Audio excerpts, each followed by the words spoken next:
Okay, here we are, back with. Do forgive my lack of enthusiasm again. Am I even live? I gotta. Always for the check.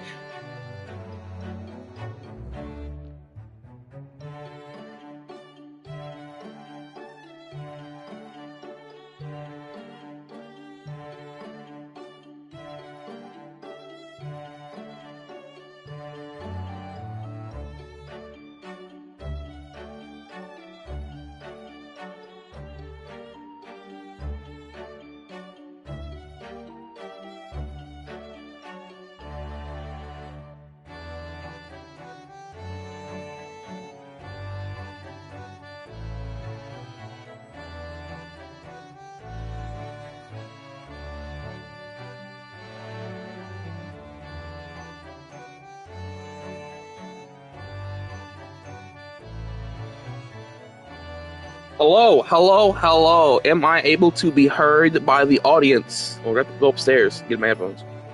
Hello, hello. Am I able? Okay. Oh, hey, Ami. Didn't notice you there. Also, I'm a woman enjoyer, not a hater. If you've noticed, my mic quality sounds a lot better. I'll have you know, it's because the PS5 controller has a better mic than my actual mic. So that's what I'm using today. The one is turning stream, or my mic doesn't sound like actual garbage.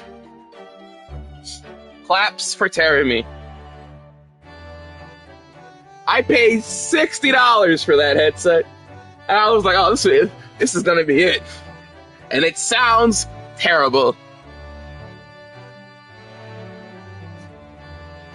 And if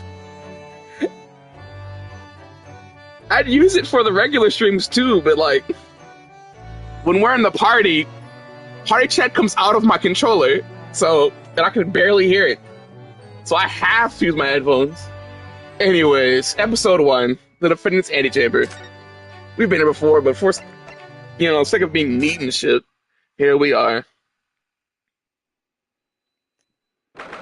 22nd November, 3:08 p.m. Supreme Court of Judiciary, whatever, defendant's antechamber. Such a 5. So much words. Just look at my priceless treasure now. Myself, I have succumbed to whatever, man. God, no, I can't let my depression beat me. I gotta be enthused. I can't just be whatevering I can't be whatevering all over the place. Anyways, but the repellent odor of the meat will never be repelled from this repellent surface again. But you have it back in your possession at least. You should be grateful, old man. How dare you! Excuse me, but I just think of that Zabuton cushion there, if I could. Rest assured, you miserable military malefactor. It's not over. Incarceration awaits those who would defraud a senior citizen of his precious treasures. Watch your tongue, old man. Mark my words, I won't. Sorry, Sergeant, but could I just get that Zabuton cushion there as well? Oh. I won't go to jail! Never! Imagine if I did! My poor, sweet boy. The very next day, my boy would start with a chain of command in place to provide for him. You think the child would prick herself? Myself, I call that absent cowardice. Abstinent cowardice. Oh, really? And who doesn't put the all poor defensive senior citizen tactic? Only way to fight an enemy who's using underhand tactics. It was tit for tat strategy. Hit. Oh my gosh. In front of the child. Sorry to interrupt again, but I just need to get that Western style cushion there on the sofa. Get over this insubordination. What do you want, man? Please, don't mind me. Ha! Do my eyes deceive me? Or is this the wide-eyed criminal from the trial before? Wide-eyed, perhaps, but criminal, no. What is unhealthy fascination with the seating arrangements of others? Why are you peering under the... Oh, it's okay, I'm sure I read that right. Why are you peering under the cushion of this unhopeful seat? Oh, well, thing is...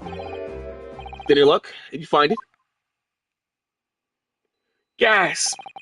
It's Kazuma with the Hachimaki. I miss... Does he get his headband back? I miss it. I miss watching his headband flutter in the wind. It's whimsical. It's calming. It puts me at ease. No, sadly not. I don't think it's there. I don't think it's here, Cosmo. You really are a liability, Ryunosuke. Oh yeah, I know. I know. But like, is he gonna wear it again? Is what I was like. What I meant. Report at once. Have you lost something? Is that it? Yes. We're just on our way to party, celebrate my friend's victory here. When he's so mean to me. I realized that my university pin badge was missing. Again, a university pin badge. You say? Yes, from my collar. You see? Affirmative. Uniforms will be kept in prime condition at all times. Missing badge is unacceptable. I thought if I looked around, it would probably turn up somewhere. Like the old tale of the Koban corn and the steak. Parable of which I am acutely aware of. He was never nice. He's so mean. It's like, Cosmo, what happened to you? Cosmo, this isn't you. Cosmo, this isn't you.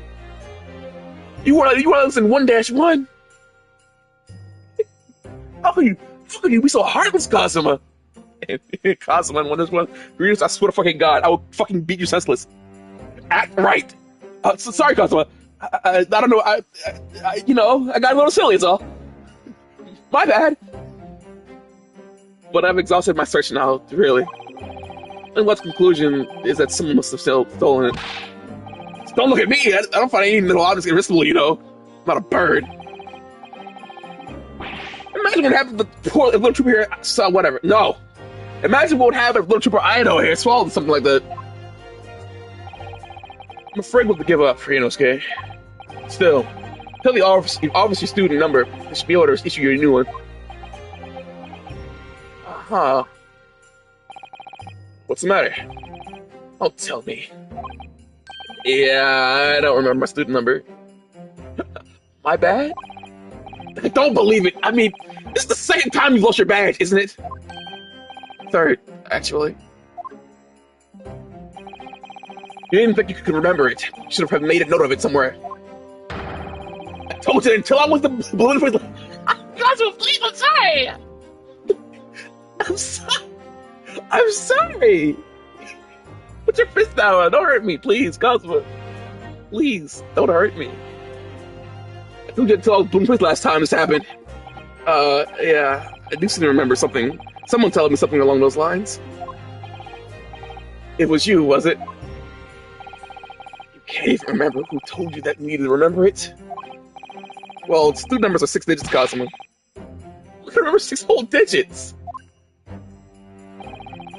You made exactly a long time at university, All numbers are still rather low. In fact, they only use the last 2 digits. Well, that might help, I suppose. That might help. Ryunosuke, it's only 3 digits you need to remember. Just 3!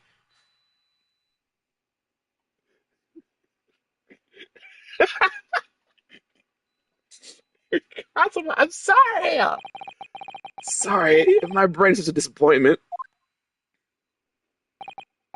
Yes, well, anyway, young man. Myself, I was greatly impressed with you in the courtroom today. Thanks! Oh, you mean me? A lawyer... Oh, not me. Sigh. A lawyer already before you even graduate.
Hello?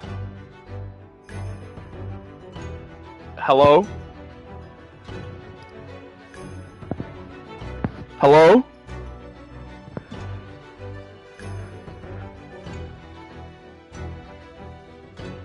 Hey! Hello, chat? What? Hello? Are we...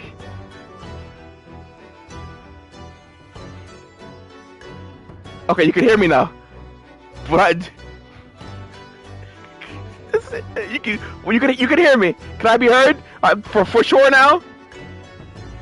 Oh, brother, you can't think this shit up. What happened? What happened? You can hear me. Oh my god, anyways, I killed that shit! I am so upset! I killed that shit! Ah, I was reading so well! I was reading so well! Oh, I was doing so well! Anyways, red headband, lead headband, dead headband, blah blah blah, there, we're perfect, see? Gosh!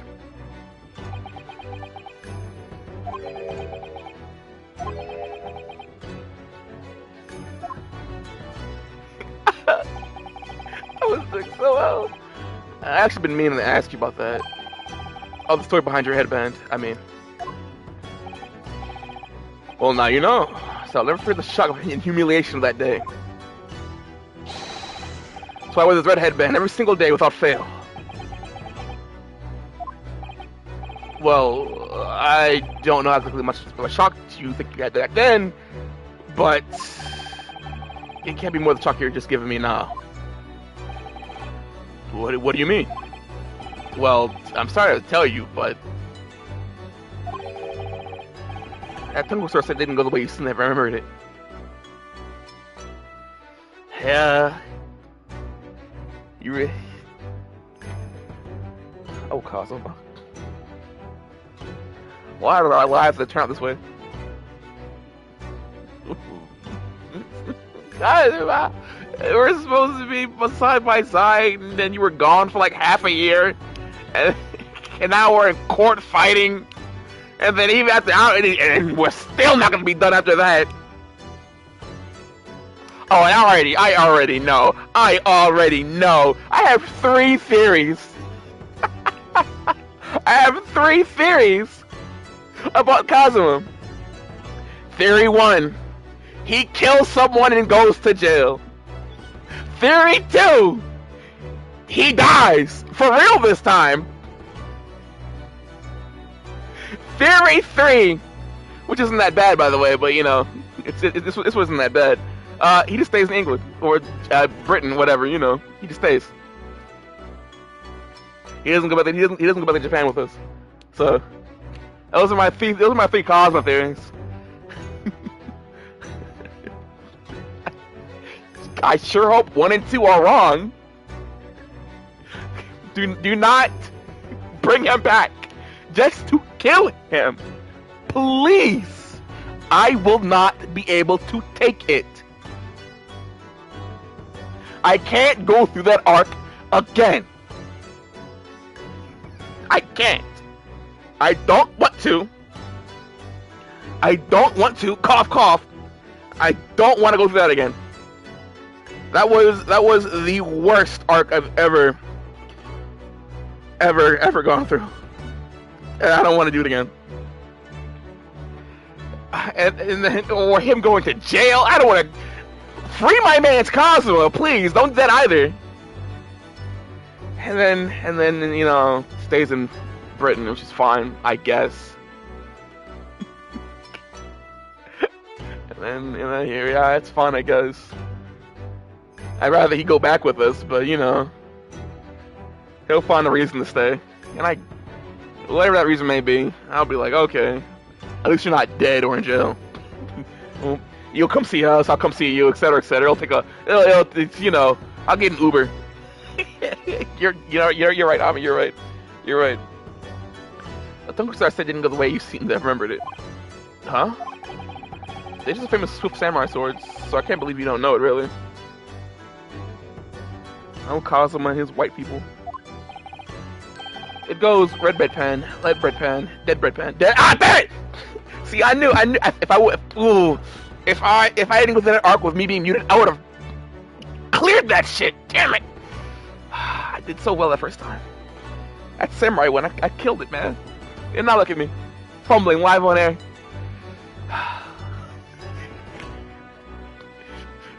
Damn it! Damn it! Red bread pan, lead bread pan, dead bread man. Damn you, Inosuke. Damn you. Wait, what? Bed red pan. Ah! It seems I've knocked some wind out of that headband of yours. Not too late, Private. You could always start with wearing a red bread pan on your head instead. Your youthful vigor is manifest, young man. Cheeks are glowing redder than your Hachimaki. Oh, Kazuma. Why are so many words that are so similar? Oh, you know. So, looking forward to Great Britain then.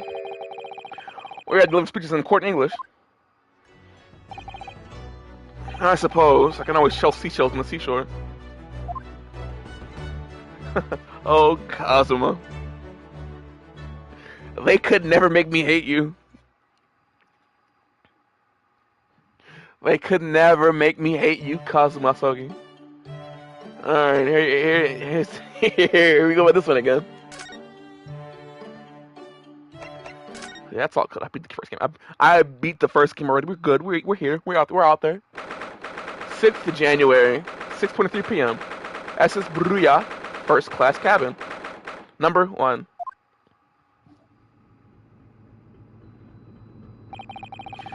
It's almost 2 weeks now since we left Japan. I can't believe how quickly time's gone. So, our next port of call will be Shanghai. I sure better fall and break my neck. That'll be terrible. Knock, knock, knock. Oh, who could that be? Next time, Mommy, next time. They didn't know. Who's there? Who could that be at this hour? A detective. A detective? Who? A great detective. Oh, gee whiz. I don't get it. What's a great detective? If you would just be so kind as to open the door. Oh, yes. Sorry. Of course.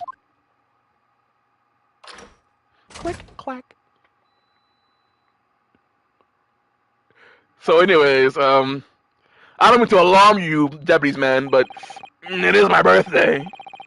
I hope you don't mind if I raid your closet for, whatever you got in there and just take something of my liking. You wouldn't mind, right? It is my birthday, after all. Excuse me? Something wrong, detective? Are you investigating a case? Wherever great detective goes, great cases occur, indeed. I am the root of all evil. Sorry? I don't want you in my cabin. Under our very noses on the same ship, a terrible fate has just occurred. What? You noticed, I presume. There's power failure a short while ago. No, I would never mean it. Never on his birthday. Oh yes, the power could have been out for more than 10 minutes though. Indeed, and that was an ample time for this wicked crime to be perpetrated. I see. Well, clearly, it's a case that needs to be investigated. Precisely. The culprit ran away in this direction. Down the first-class cabin passageway in. Really? It came this way. I'm quite sure of it. You may have skipped my attention of the admitted crew, but now the great detective. To that end, I would be obliged if you would allow me to investigate here in this cabin. Yes. Well, about that. How curious. There's some reason why it would be inconvenient to you to have your cabin searched. Inconvenience me? Well, to be lying if I said no. After all, hey, Inosuke, the stowaway in that wardrobe right over there. It's just me here, you see. No one else. So you better perhaps want to focus your attention on the other first class cabins. As it happens, takes a puff. You're the only first class passenger present. The cabs are vacant. Oh. I see.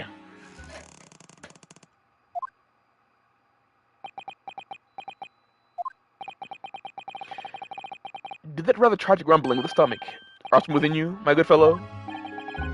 Of course, as I said, I'm the only person in here. It's not long until dinner time now, so perhaps we could do this afterwards. I do apologize, sir. but it is the first importance that the investigation is not delayed. Now, if you excuse me. Wait, where did he go? Gasp. He's fast. How did he suddenly move all the way over there? Yes, without a doubt. The culprit would be hiding in his cabin. It would have to be. So this wardrobe. This guy's good. He gets.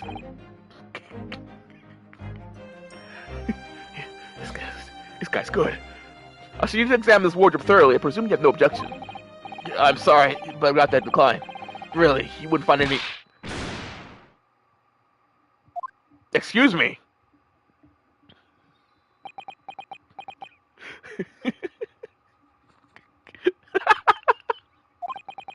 Those two other Chinese sneezes are from you, good self. From your good self? Yes. Of course they did. As I said, I'm the person in here. You have a curious knack for talking while sneezing, then.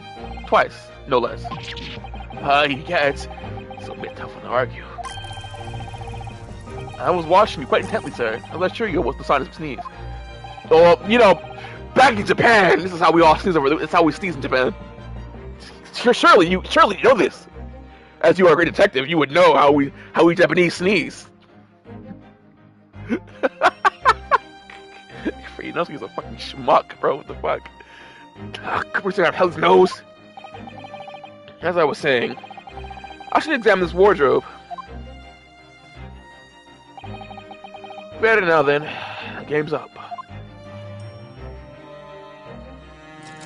Click, creak.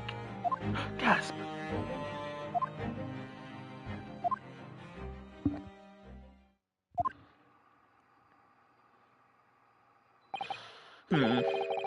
Nobody hiding in there, it seems. What? It's a surprise. No, not at all. Yes, I am. He was in there for sure. I should have done it myself. How could this be? Knock, knock, knock. Oh, who could that be? More visitors? Who's this now? Click, clack. Hey man, long time no see. Excusing me. Oh, Seaman Trucks.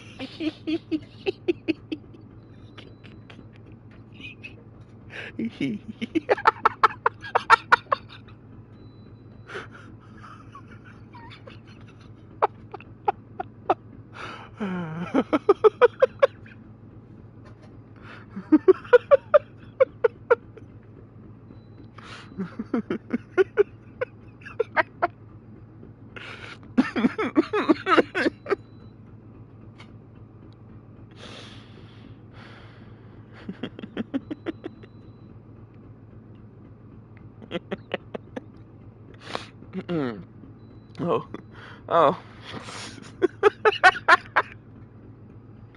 Oh, Seaman Stroganoff. Sorry for disturbing, but crime has been committed on board ship. Yes, I heard. A terrible theft, apparently. How do you know this? Well, the detective just informed me, you see. Detective? Yes, I assume you must have asked him to investigate. Detective, could you... Gotta sneeze!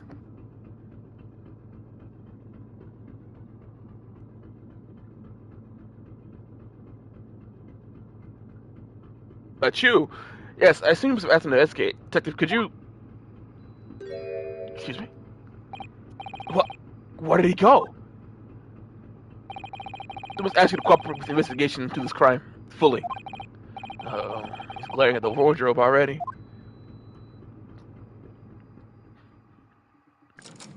Click, creak. Ah! Oh, jeez. Well done! You found me! What are you hiding in my wardrobe? My good man, I was merely assessing the practicality of concealment in such a place. And I would say that, at a push, a human could survive the top 5 minutes in that cramped space. Ernest's been there for a fortnight. Is he not human? Who are you? Oh, you know, a detective. A great one, even. Oh, shit, got this again.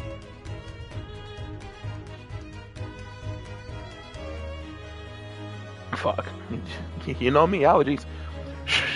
Shh, this is one moment of truth. Our detective is about to unveil the sordid details of this wretched crime. You mean to say...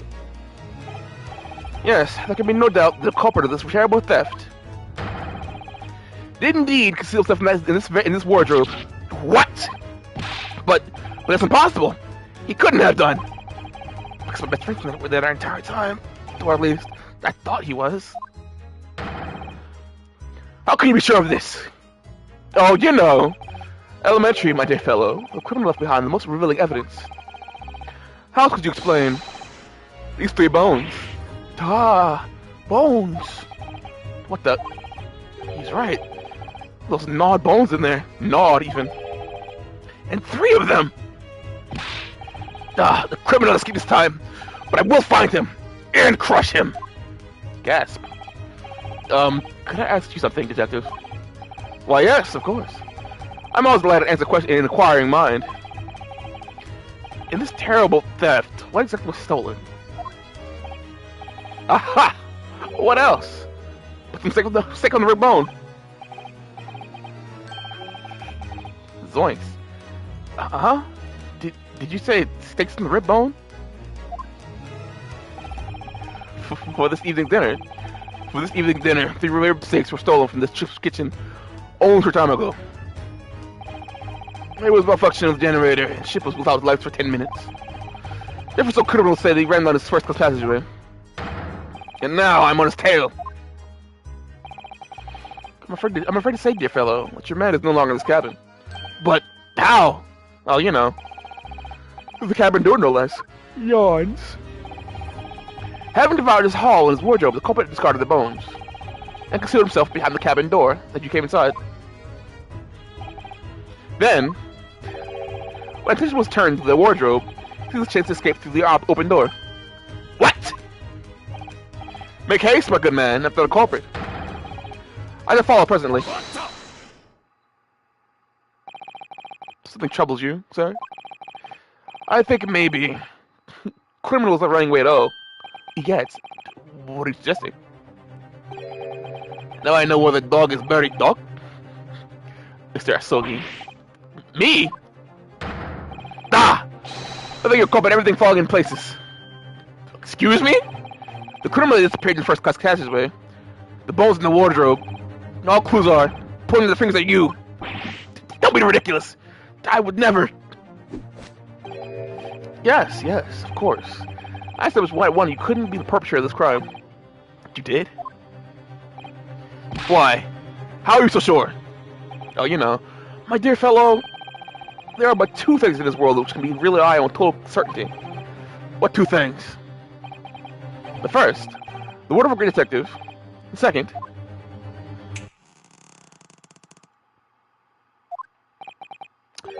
is tragic rumbling with an empty belly. Not again. When I first entered this cabin, there arrives a gentleman, a belly rumbling so oddly tragic, odiously tragic, that it confirmed with all doubt, cough, that it confirmed beyond all doubt. And the man had not eaten a single rib steak in some time, at least, let alone 3. He's starving. Guys, get out of here. Hurry. Quickly. What if some of this humiliation? What if there's nothing wrong? Curses! That catch this thief. You can't have gone far. Indeed, assuming he decided against poor folks' meal constitutional swim. Whatever, I don't care. Well, if you excuse me now, my apologies for upsetting your evening. Forgive him. I guess. Detective, one moment, please. Yes? That was a most remarkable deduction. Perhaps you'd be concept of telling your name. Oh, you know. Quite slipped my mind. You can talk with the one and only Sherlock Holmes. I mean, Herlock Sholmes. I see. Well, I'm Cosmo Sogi. I'm a student. I'm away to Great Britain. Please make your acquaintance, Mr. Sogi. Oh, and before I forget. Yes? I felt to warn you.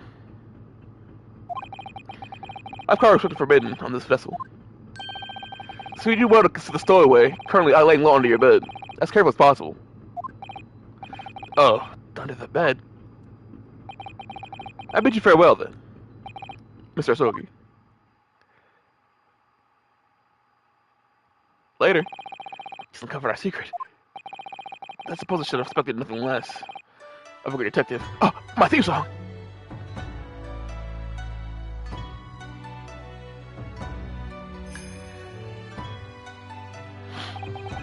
Now then. When did you move from under the bed? Hey, Inosuke. Gosh. I'm so not used to being in this POV. It's me, Ryunosuke, in the third person. Gasp. I thought we'd had it when Cope opened the door. Cough, cough. I thought we had it when he opened the wardrobe door. Well, it was thanks to that split-second chance you engineered. That I what? You was acting for a moment, remember? When he said that he investigated the other cabins instead? Oh, yes. He turned to look towards the corridor, didn't he? Oh, I couldn't see what he was doing, of course. But I thought to myself, it's now or never. And the next thing I knew, I was under the bed. You really know how to give me a scare, don't you? Anyways. All this about rib sticks, eh? Sorry about that. I've been so hungry.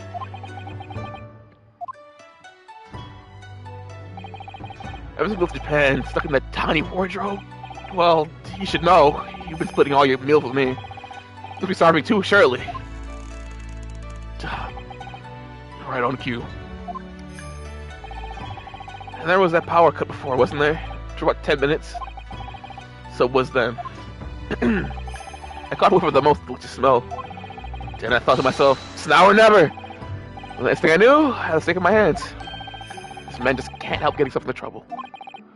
Well, alright, you were hungry, but 3 steaks?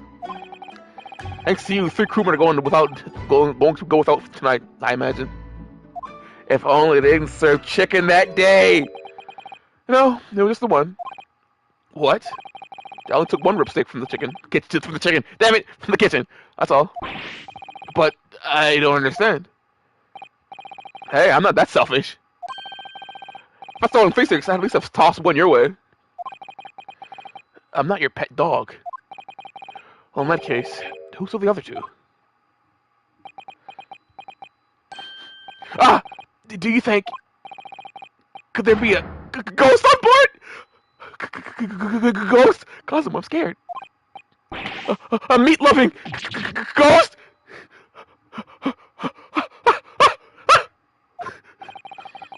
There can only be a single bone in the wardrobe and Reno's to move the hide under the bed.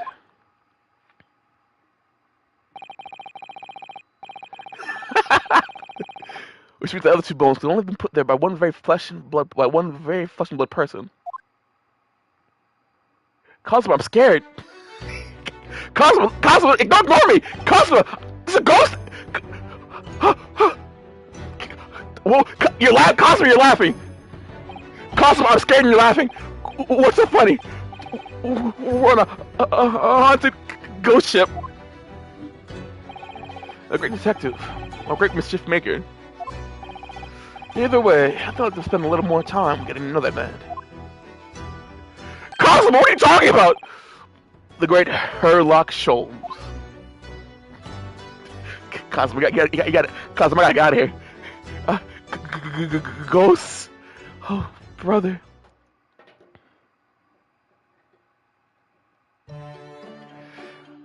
Finally, number 3. I've never seen any of the rest of these before. So let's fucking... How many are there? 8? Cool beans. Number 3. He's like, ah! I must find the white piece. Alright, now we're finally on the new business.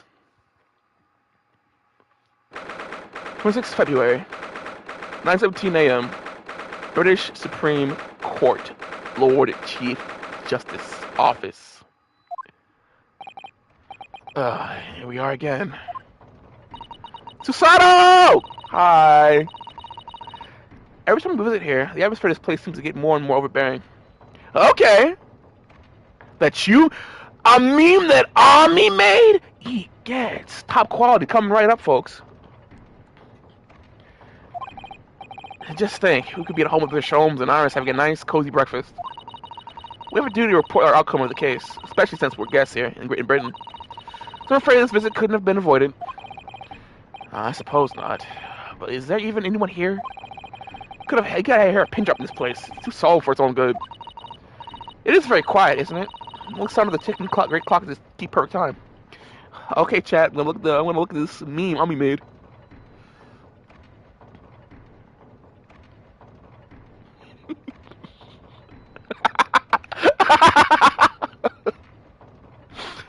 That boy so he caught the wax person in half, huh?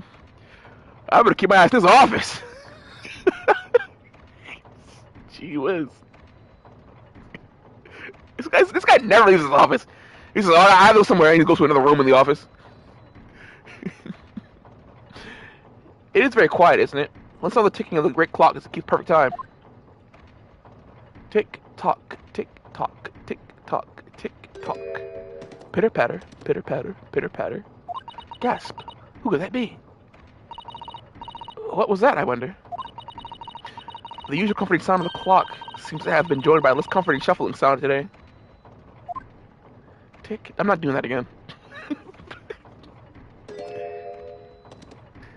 Sometimes he's the sneakiest man ever. You're right. Something disturbing rhythm. Disturbing the rhythm. I'm stuttering. You're right. Something disturbing the rhythmical ticking. Don't rather like an unfit middle-aged man running from pillar to post, clumsily, embarrassingly. Gregson! Oh, Gregson! Oh, oh. No. Oh no! Oh no! Gregson! Oh my boy! Alive and well! Cosima, I wish you were here to see this. Gregson, I don't have time to explain. I'm from the future! Listen to me, Gregson. I'm from the future. Don't go to that apartment complex. You will be shot. Don't go or take backup. You will be shot, Gregson. Don't go. Do not go. I'm from the future. You have to understand, Gregson. Listen to me. I'm not crazy, I promise. Oh, who are you calling unfit? Oh, Inspector Rexon, what are you doing here? What am I? Isn't it flaming obvious? Gee whiz. 58 seconds remaining, Inspector. Ah! Well, I'll talk later, Sunshine. Zoom! Damn, he's kind of fast. Good morning, what's wrong, Heart? Wow, he's looking first at his pocket watch today. What's up, bruh? And good morning to you, business early today. Oh, yes. Well, I mean, it's the other day. He's got his, like, he's got his fades in, it just fades in. Yes. Well, let me, for the other day, we have to deliver our report, Little Strongheart. As our dealings with Mr. Natsumi are not over. Ah, yes, little Japanese man. I've already cast my eyes over Zanzi's report. Is he running laps? This guy running laps in the office? I must say, the outcome surprised me. Oh, God, I hated that place. I hated the archives. Archives. I must say the outcome surprised me. Thank you for a job well done. Oh, you know me. You're too kind, my lord. It's not here. It's not there. It's not over there either.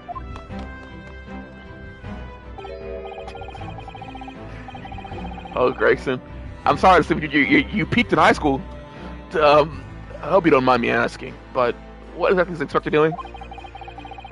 He's been hiring around between the bookshelves looking beside himself with worry. for particular work. The Lion's Pride. And there's an all too familiar title.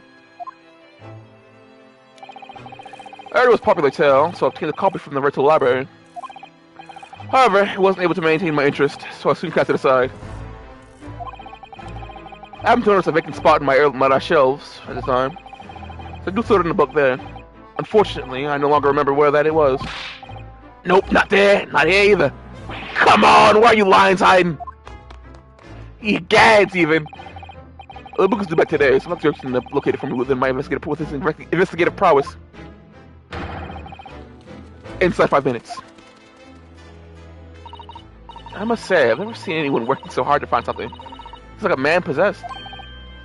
No, yes, that's because his month's salary is sticked upon his outcome. Gee, oh God, oh brother. At whose investigation? Instigation? Let me guess. This stony-faced lord. And the 5 minutes time limit. What's the difference to that? There is none. It's my vulgar, mischievous period showing itself, I'm afraid. Oh. By your own admission. Ah! I can't. Oh, my feet. Oh, they're killing me. Gee whiz. 5 seconds. 4, 3, 2, 1. Time's up, Inspector. Ah! Me money! Which means that this next month you will work unpaid and have no days off. Gee, that's wow! Relax, pal! No days off.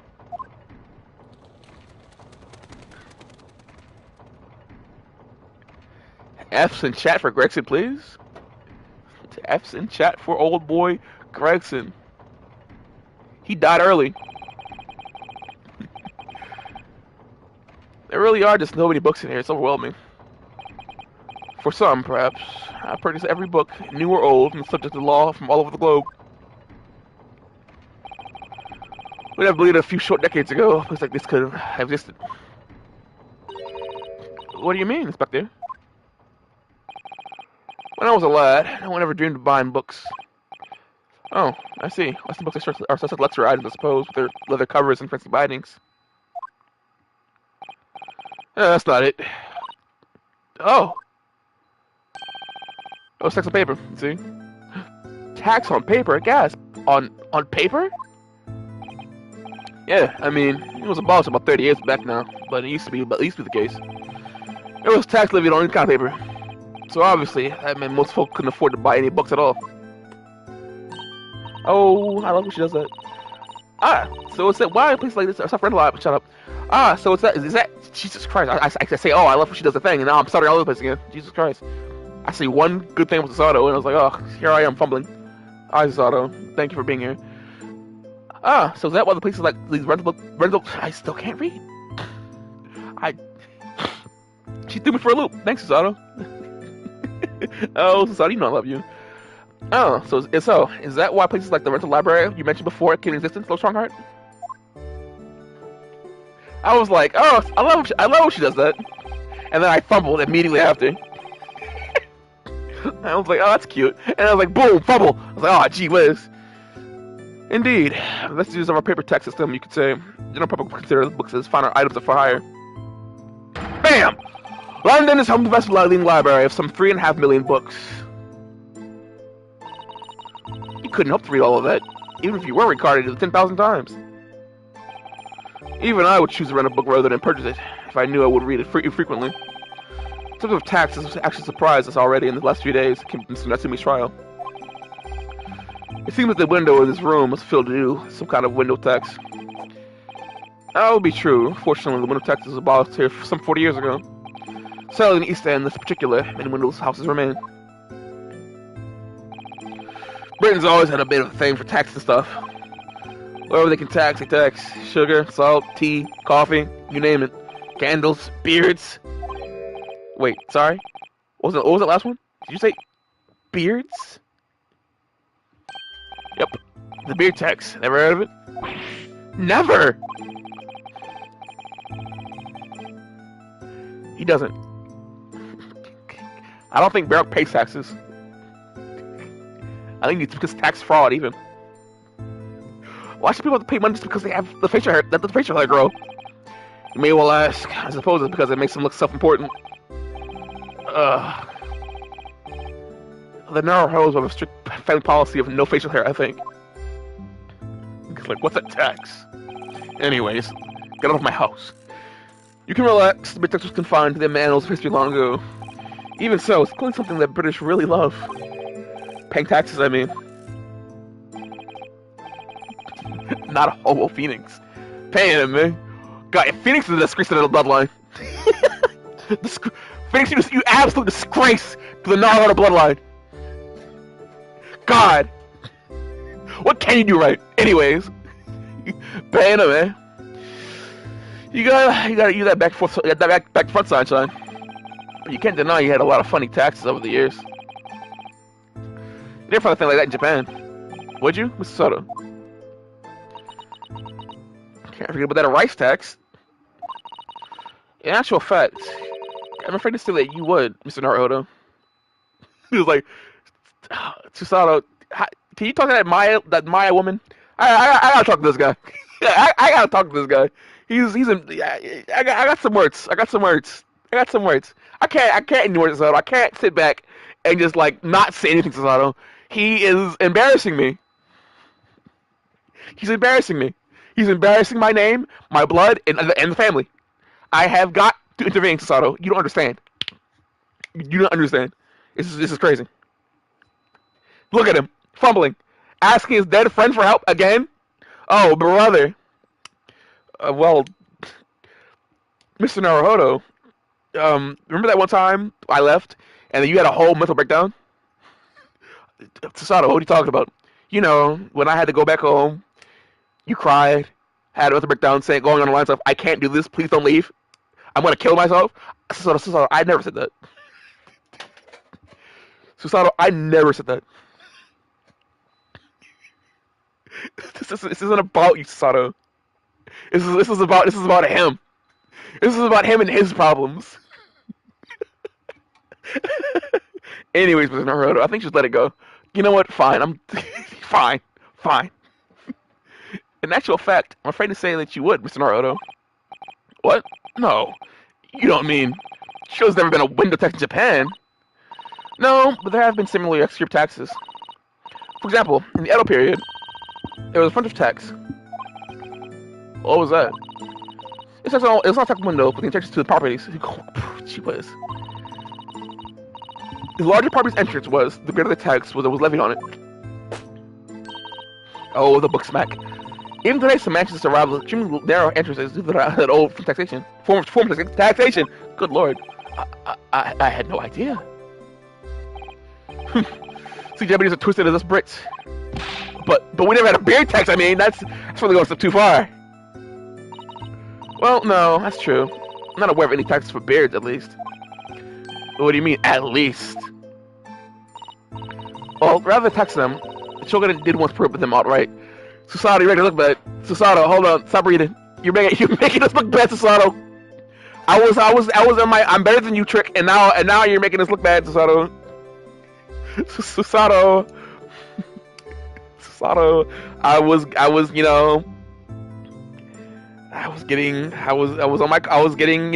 like, aha, we Japanese are better than you. Anyways, and then Susato, stop. You're giving them more arrow to be racist towards us, Susato. Please, Susato. Susato, please. And you're also saying, like, I shave my head. I'm not gonna do that, Susato. I'm not gonna pop that thing. I'm not, Susato. Don't make me do it, Susato. Oh, no. Susato, you're not helping. The ruling class prohibited beards. It was called the Great Beard Prohibition. It was appeared at edict. But why do the powers that be want to ban beards? It makes people look self-important. Just an idea. It would seem the rules in the East and the West have very similar ideas over the years. Oh, here we go. Is there another one, Susato? There have been other unusual texts in our history, even our current Meiji period. There have? For example, that was before either of us were born. There was a rabbit tax. Oh, Susato, you would have been cooked. Susato, you would have been flambéed even. Oh, thank God that tax is over. There was a tax on those adorable fluffy creatures? Like the ones who make mochi sweets on the moon? Yeah, totally ignored. Yes, and it was an extremely large tax too. The government demanded extortionate sums of money.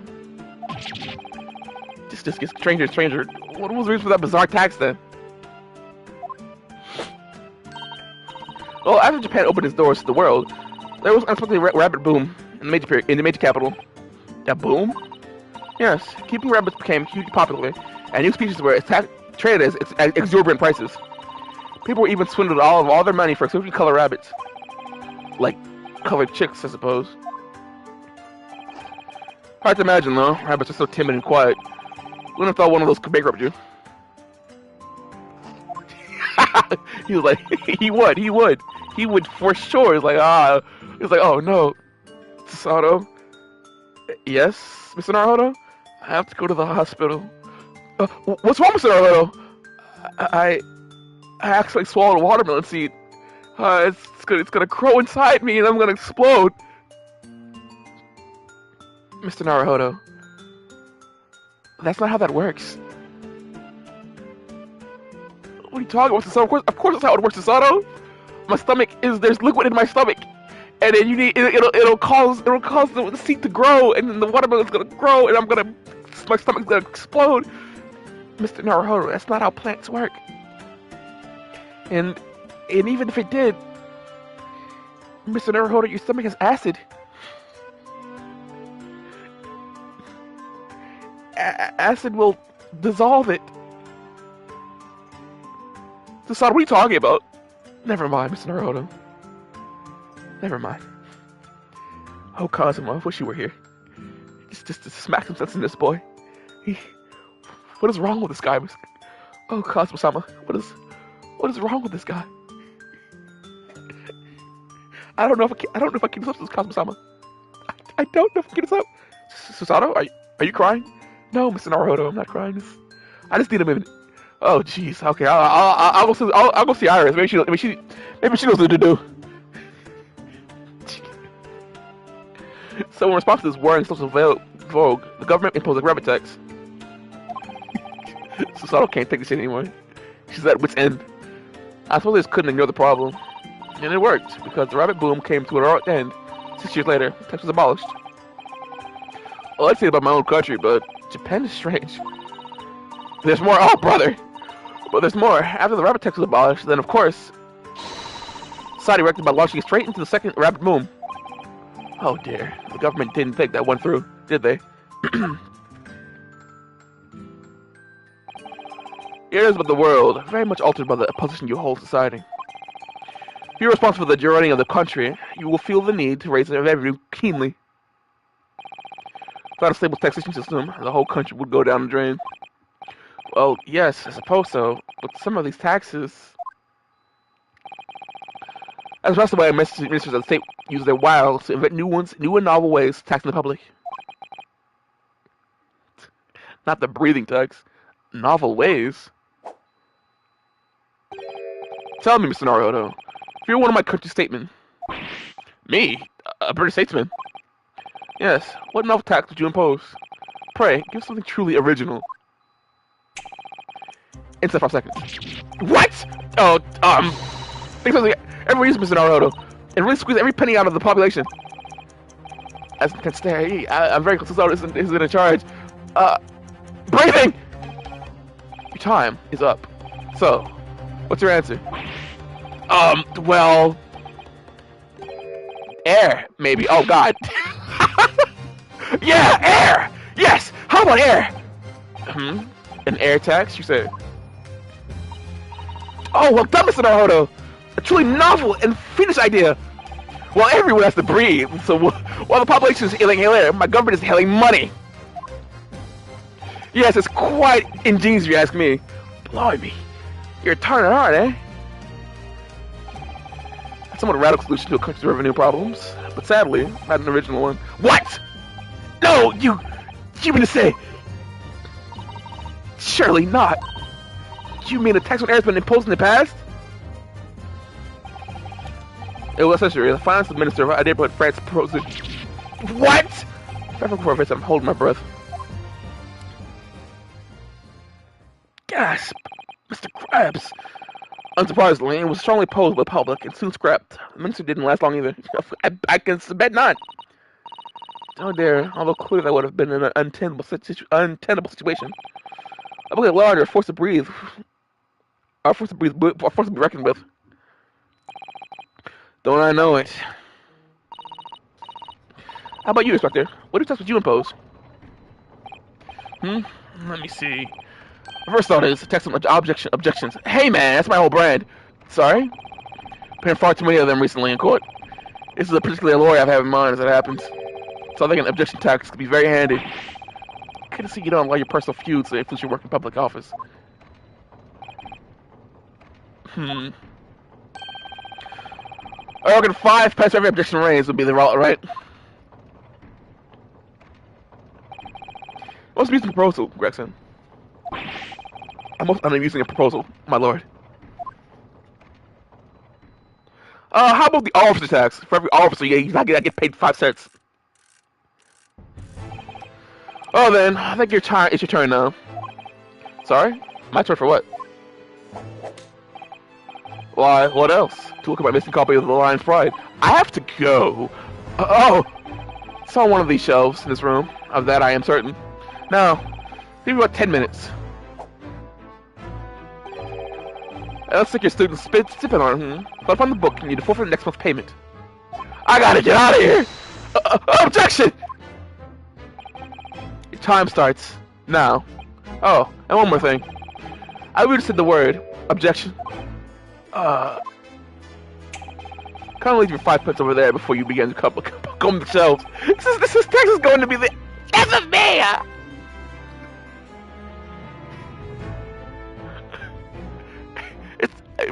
This is racist. This is racist charge. I'm saying it. This is Japanese, isn't it? God. Anyways, episode 4.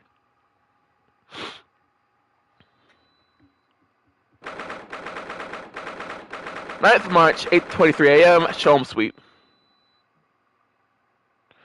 Opens my stream again because I accidentally closed it.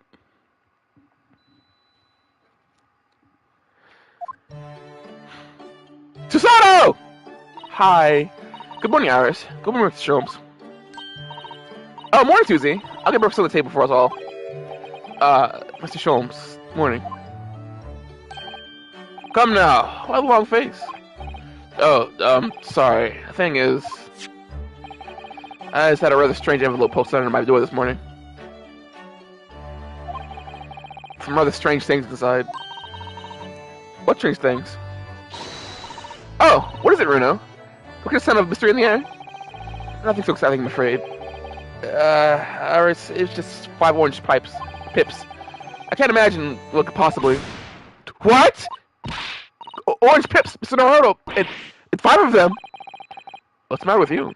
It's a bit of an overreaction, isn't it? An overreaction? Mr. Naruto, you don't understand! It's a warning! A notice of imminent danger! To your life! My life! What? To my life? What's the meaning of all this? Mr. Sholmes! My dear fellow, why do you make such an inquiry of me? Because the name of the sender was written on the envelope, and it was yours! Oh, you're right, Runo. It says, sent by Sholmes, envoy of hell. Envoy of hell! Silly me! So my little ploy been exposed. Well, so be it. Cast your mind back, if you will, Mr. Naruto. The time of our dining last night. Oh, yes. Mrs. Sato cooked Japanese food for us. Indeed. In particular, you may recall the final norimiyaki sushi roll that I was about to savor. That is before you swooped in with your clacking chopsticks and flushed it from under my nose. Oh, I assume because you left it there, you didn't want it. I left it, my dear fellow, because I planned to enjoy it with my last I'm stuttering! I left it, my dear fellow, because I had planned to enjoy it as my very last mouthful. She must have noticed my intent to settle the dilation of my right pupil. Your what?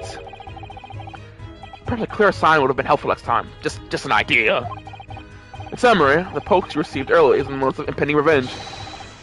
You should be cooking your boots. Really? So I went straight out to the garden and planted them. I'm hopeful they will grow some exotic fruit. There's no point in sending a note of impending revenge if the person you're sending doesn't know what it is. Well, I know, of course, because I've read this book. Oh, Sorrow, you always reading. You know the Sherlock Holmes. I mean, Sherlock Holmes. There we go again. All of a sudden, oh, is she plugging him? Susato. Is this an ad? Is this an ad, Break Susato? Mid-conversation? An ad. Mid-conversation. Oh, Susato, we get it. You're a fan. The event of Sherlock Holmes. All sell now in all major London bookshops and receiving rave reviews. Oh, yes, of course. It's finally published, hasn't it? It's selling very well. It is. 12 short stories in one volume. I've earned a lifetime spending money already. And that's further bolstered my name, in fact. Only the other day, at Bohemian King saw my engagement services. Really? That's extraordinary. So, Aris breakfast? Oh, he isn't done? Alright, cool. Of course, the gentleman persisted with some praises about being a fishmonger for the duration. Only a fool would presume to be able to deceive my eyes with a charade. So, how did you know he was a king then? Why, there's no mystery, my dear fellow. I just smell the fish coming by the man's lowly apparel. And though he tried to hide it, the side of his mustache quivered in a quite manifest manner. Oh, Mr. Sholmes! Simply brilliant! Having neatly resolved the case for the man, I was sending a quality fresh card as a remark for his appreciation. I think perhaps you shouldn't discount the possibility that he actually was a fishmonger.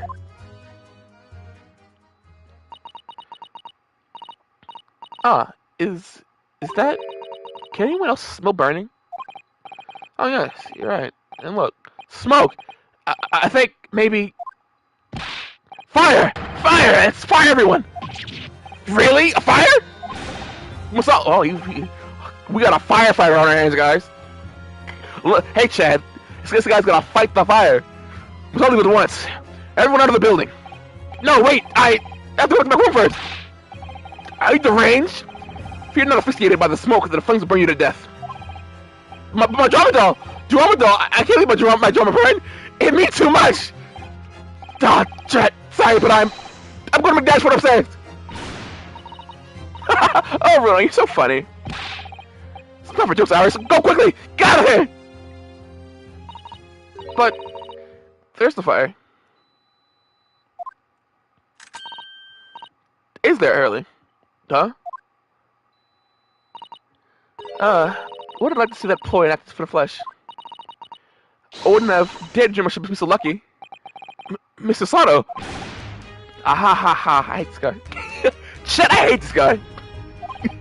Indeed. It was a ploy. A development engineered by my pucky spirit. It was all a trick, but why?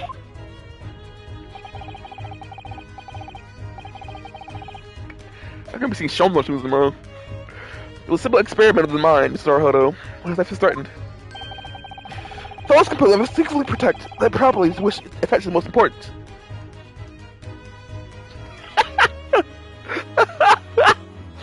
Oh, not the chill mussy.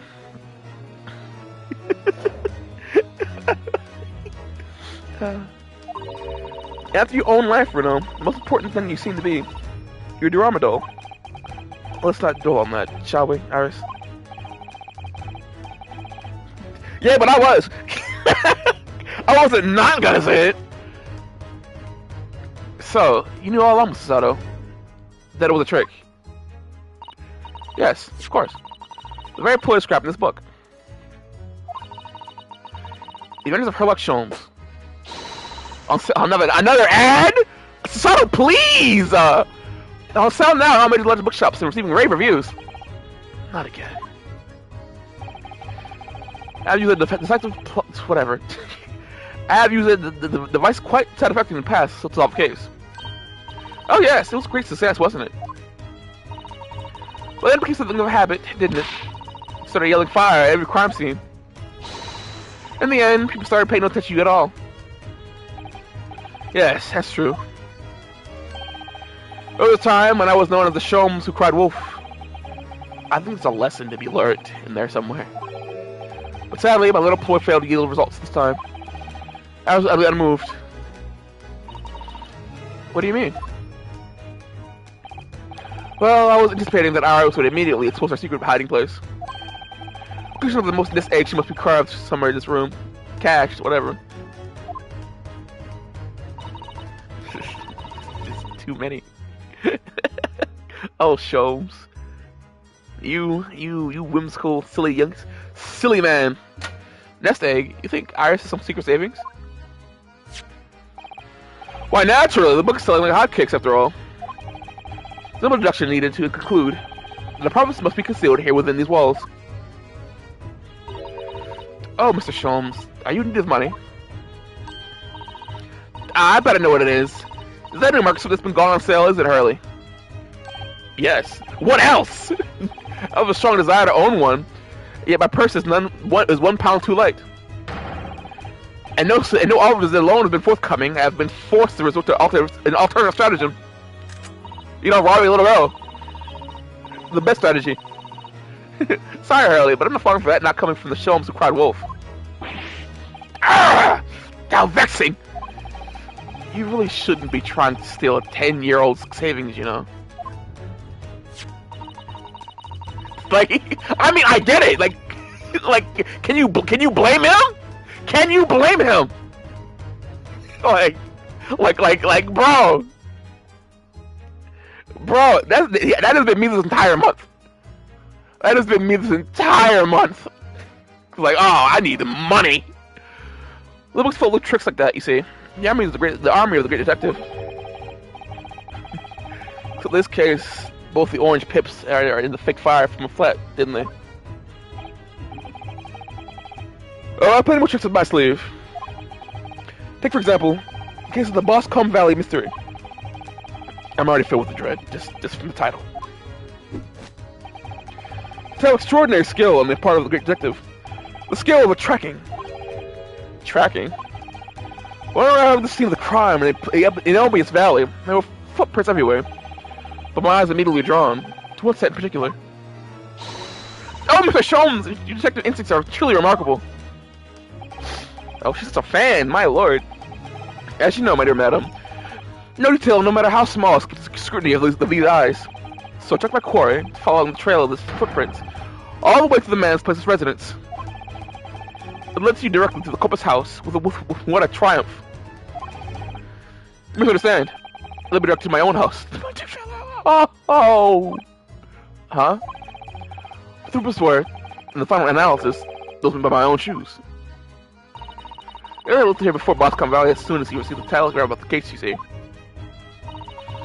And then he followed his own trail straight back to here to Baker Street. Oh. Now, Iris, please, got a yard? It may sound almost a humdrum, but I assure you, it was no easy feat. Tracking this nature is a skill possessed by the great Herlock Sholmes. You're right, it really is extraordinary. Quite so, extraordinary is the word. And let it be the last subject. Anyways, needless to say, I subsequently wanted to solve the case with other deductions. Yes, it's the various other deductions that I'm interested in. Ah, well, I shall have to read the book then. I'm sure Iris is pending with her usual flourish. Oh, absolutely! I put an ingenious spin on the great detective's exploits. It would have been very ingenious to make this man sound even remotely credible as a detective. Wait, is that... Does it look like something's burning again? Go ahead and deliver him for one day, Mr. Holmes. Put your puckered spirit to bed. I assure you, this has nothing to do with me, my spirit. What? Oh no! The smoke's getting thicker! You mean it's not a trick this time? There really is a... Fire! Fire! The fire, everyone! Ah. Mr. Sato! Where are you going? Set aside, Mr. Naruto! Easy, Mr. Sholmes! What are you... Mr. Sholmes! What did this burst of Napoleon on the floor? Oh, look at that. That must all the broken porcelain. Coins. Sovereigns, in fact. The whole pound each. Come on, everyone. Let's do it at once. Evacuate the building.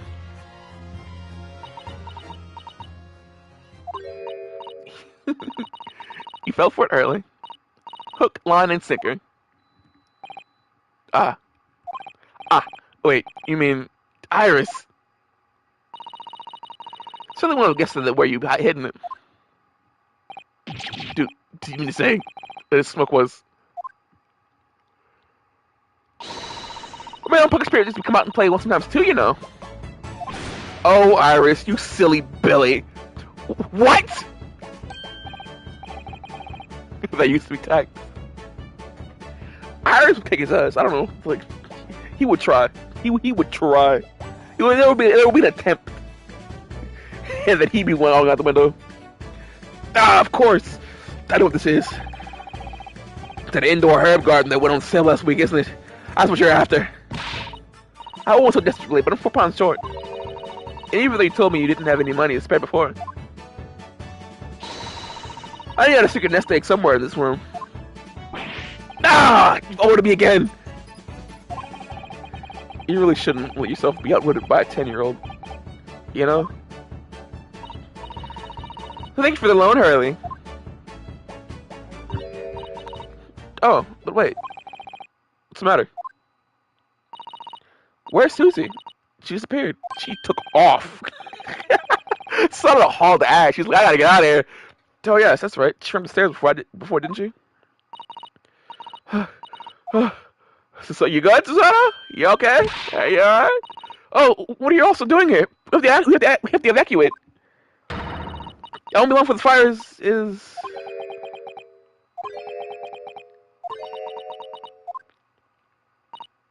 Ah.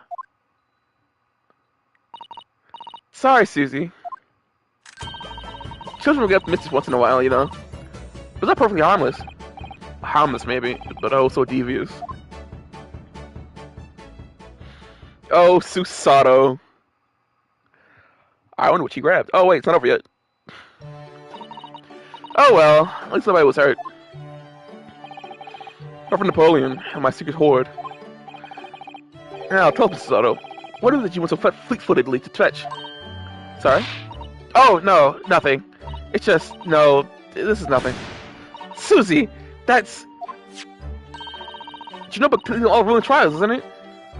It's burglary, it's bolting the seams. What? Just about the various people you've helped over the past months. Mr. Sato, well, I am your judicial assistant, after all. I will to ensure the safety of these records. Even for my life, if necessary. I mean, it's very important to me. It's like a diary of everything we've achieved together. Mr. Sato, I'm getting all teary-eyed now. Yes, I'm start conscious of certain someone who would fetch his drama doll, I must say. Oh, Susato. How can people not love you? Susato, you're the best. Oh, brother. Oh, Susan. Oh, Susan, how we dearly love you. How we love and cherish you, oh, Miss Susan.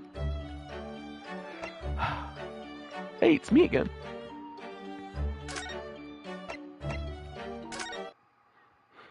God, I'm almost done already, and I'm already... I want there to be more. I love these. I want there to be more than 8. Please. Hidden 9th one. 5th March 5th, 2:40 p.m. Narrow's Leading Consultancy. Hello? I'm back. Right? I was so hoping. Cause first I thought, you know, it was a mix of both of them. You know, it was like this place would be like through both games, and then you guys told me the first game. It was the first game, and I was like, oh, and then I was like, well, will there be second ones? And it was like, of course, if they weren't already there, they probably aren't now. So, damn, man, what the hell? Give me the escapades. Oh, hello, Mr. Naruto. Did you have a good outing? Hi, Runo. What's the matter? You guys so big dinner plates. Iris, I was to see you here. I was some tea, Mr. Naruto. You're right. Takes 4 years just to get one out. God, I have not written anything. Just that one bit of Gina dialogue. I have not written anything. I was like, damn, that was hard. Anyways, let me take a break. And I never come back on. I wrote like 2 sentences of Gina, and I was like, well, that's good enough for today. And I went to go watch TV. To be fair, I was sick that day as well, so I mean, there's that excuse, but I don't know because why I haven't gone back. Gosh, I was so. I haven't even done that. I haven't even opened it since. I wrote it, sent it to the chat, and I was like, all right, that's it. I'm gonna lay down. That took everything out of me. Yes. I'm not even halfway done. Cause now it's longer than I originally thought it was gonna be. Cause I thought of something else to end it with. And I was like, oh, brother.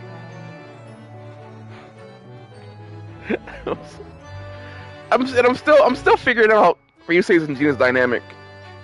I'm still figuring out Ryusei as a character.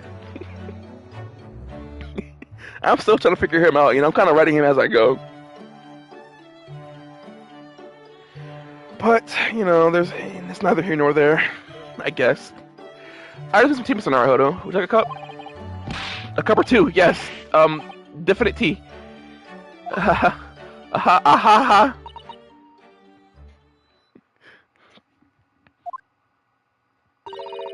Alright, Reno. What's going on?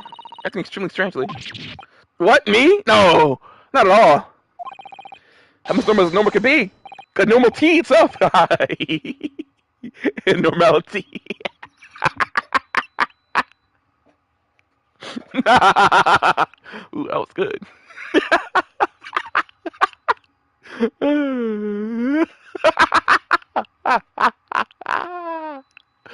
Oh. That's funny.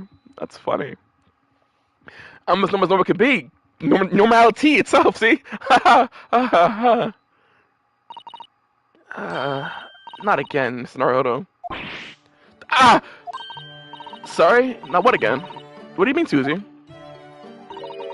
Whenever he goes out on his own lately, he always seems to come back with a particularly new purchase. Peculiar? Peculiar? What's so peculiar about the things I've bought? You seem to think anything British is a curio you simply must have. You keep buying items bric-a-brac, even though you don't know what they are. Well, there are rather a lot of bric-a-brac shops and pawnbrokeries like around here.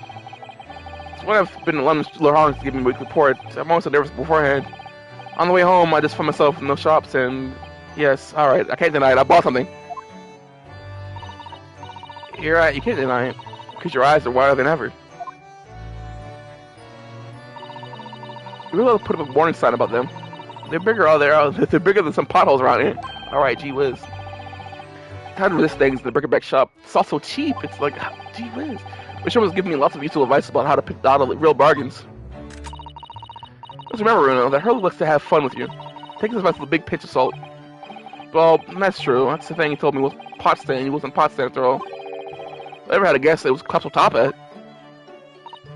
No, I never have guessed that you could fill up this once empty room so quickly. Honestly, it's so overflowing with things we don't need now. I mean, look at those scales. Not once have you weighed something on them. You're just gonna be buying shit, bro.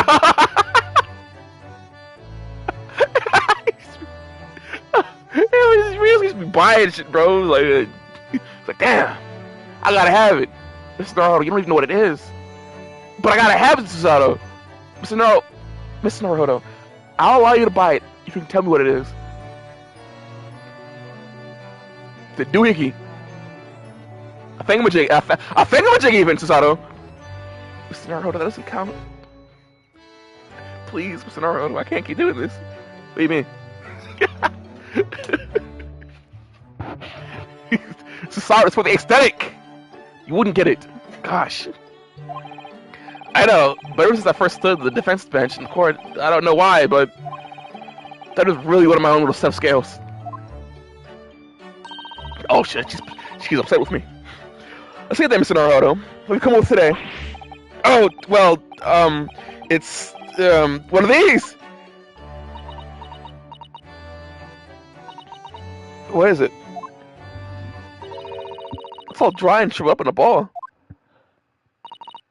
Really, Mr. Naruto, what is it? It's a sea anemone!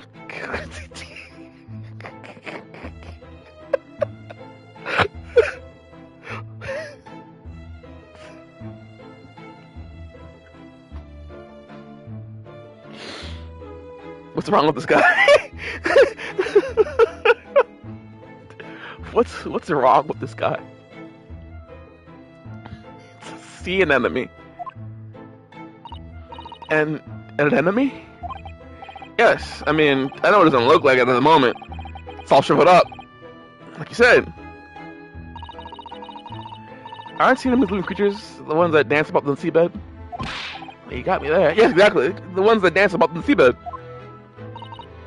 Oh, you sell sea anemones in bric-a-brac shops here? In Britain? I don't know whether they normally do or not, but I do know that I bought one today. But why, Runo? Well, yes, for the aquarium, of course. I don't know that word. Gasp. One which she doesn't know? Well, according to the shopkeeper, keeping sea creatures in the tanks were hugely popular here in London before. Oh yeah, some people have some beautiful fish in the seawater tanks. It's true. Having an aquarium became popular because the old glass tax was abolished. There's again, raised ugly head, the subject of taxation. It was real craze for a while. Everyone had one. For a while. Yes, it didn't last long. People's enthusiasm soon waned.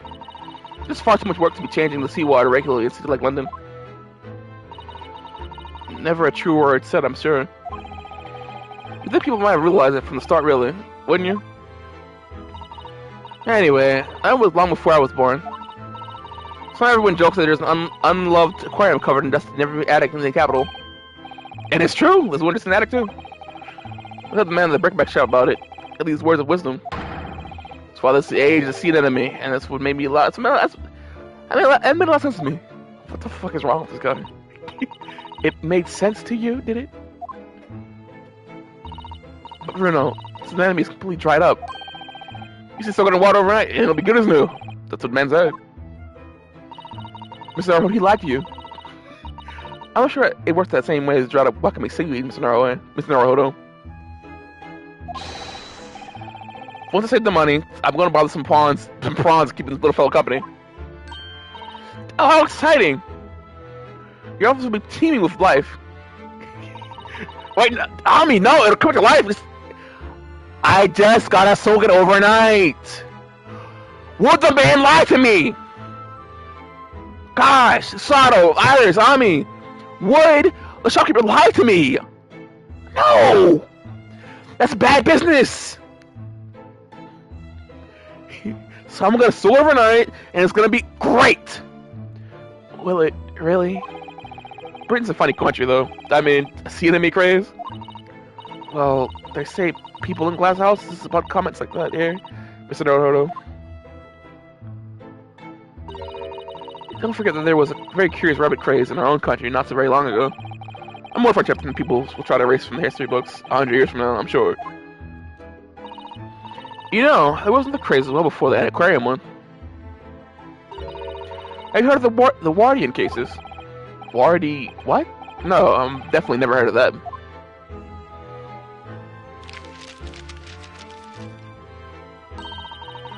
There were little glazed cases of growing plants indoors, I believe.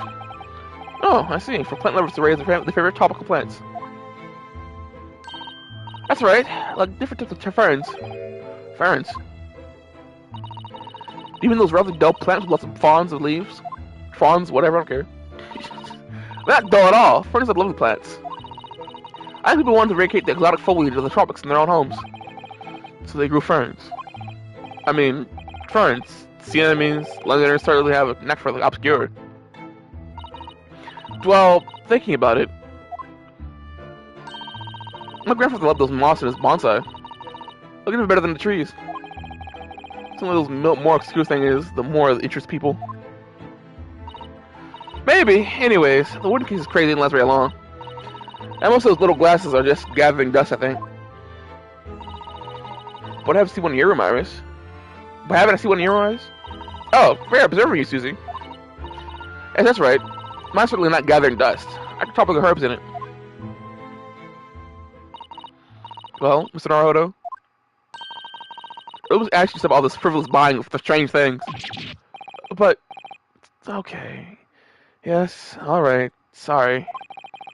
It's just that, well, I think you must have shown this room. There's all sorts of peculiar trinkets lying around. Oh, well, yes, that's true. And they seem to be growing in number. Recently, I've noticed a blowpipe, a few barrel crystals set in twisted pieces of gold, a gold-rimmed Prince Nez. Spotted a small gramophone record in there the other day, so slipped into the gramophone. There was a whispering voice saying, "Norbury," and nothing more. That could possibly be about. What could that possibly be about? Those are mental cases that Hurley solved over the years. Yes, exactly. That's what I wanted to start creating here. Just a sort of atmosphere. Ah, a room full of meaningful trinkets, each with their own unique history. You mean? Yes, that. I do understand, Mr. Sato. But, Mr. Naruto, none of the things you brought for the room have any connection with our cases. Oh, don't they? Well, for example, this is a splendid but rather weather-beaten top hat. I wouldn't use it as any of the cases we worked on, was it? Oh, so you have two top hats? You cut the collapsible one as well? No, the collapsible one is pasta. As far as I'm concerned, anyway. Oh, brother. Oh, yes. Oh. Cosmo the enemy. Well, the other day, when we were in court, they were everywhere, weren't they? Hat. Everyone was wearing a goddamn hat. Top hats, I mean. Well, here in Britain, of course, a regular true gentleman. So that's hardly surprising. If a man isn't wearing a top hat when he ventures out of the doors, he's looked down upon. Gosh, it has very strict rules, doesn't it? Ladies and gentlemen, it's code. I've been wondering how I'd look at top hat recently. After all, my university uniform is black as well, so I think it would be very in keeping. Oh, what a good idea! Go on then, Bruno. Try it on. Hell yeah. Let's do this. Let's get this bread. Ladies, how are we looking? How are we looking, girls? Oh. Listen here, I suppose that just the protection of student and gentlemen is just so strange and wrong. Well, rather didn't suit me anyway. I mean, these hats are ridiculous. I'd be willing to bet on everything for him. This first thing, exactly the same thing. Why is that man wearing a chinny on his head? All women do is laugh at me! Cosmo would never do this to me. Why is that man wearing a chimney on his head? People in glass houses, remember, Reno? What do you mean? Well, what about Japanese chop nuts? Those are the bright height of ridiculousness. True. I wish you could take a hat off. Once you was chawing her and she's chawing your head going.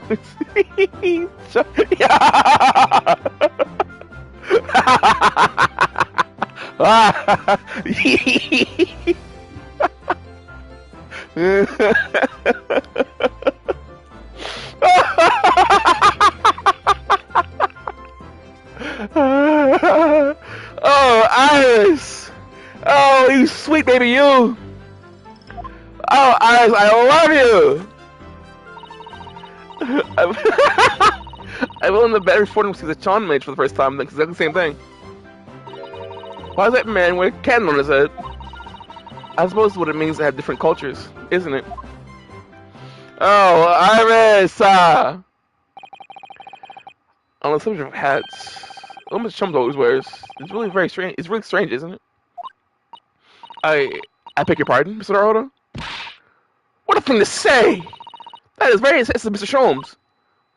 Yes, without his Deerstalker, well, his Deerstalker, the great detective would be unrecognizable. It's called a Deerstalker? Is this a probably swinging name? It's the hat of a hunter. Just like a fat cat. I had a mind long ago to visit Rachel Strait. They buy one for myself. I'm not sure it's going to fit over your hair. Oh, I think it's probably for a great detective who stalks his criminal quarry.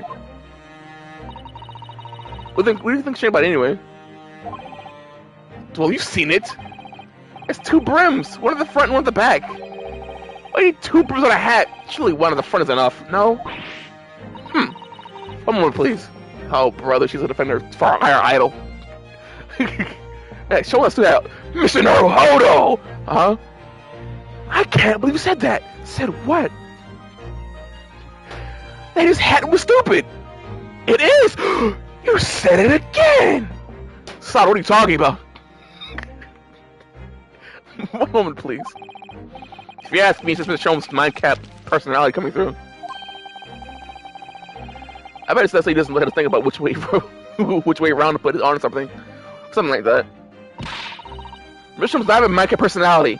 He always has a clear head. Okay, Susato, you've met the man. These suckers were made for hunters who had to hide in thickets were stalking their prey. The room in the back was designed to stop the stalkers with plants scratching the back of their necks. You know what? Susato, I get it. You know what, Susato? I get it. I have gone on note to say Kazuma can do whatever the hell he wants and I'll endorse him. Susato, no matter what Susato does, you know what? Susato, I get it. No matter what your idol, your GOAT does, you gotta endorse. You gotta endorse them. You gotta gas them up at every turn. So Susato, I get it. I understand. My apologies. I forgot. My bad, Susato. I get it. I've been there. You're currently here. I get it. Oh, that's the reason. Thank you, Aya, for educating us.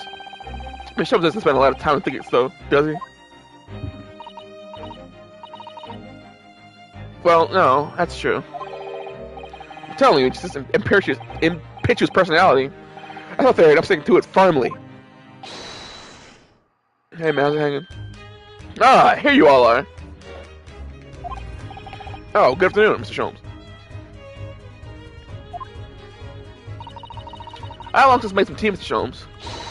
Would you like a cup? A cuppa, even?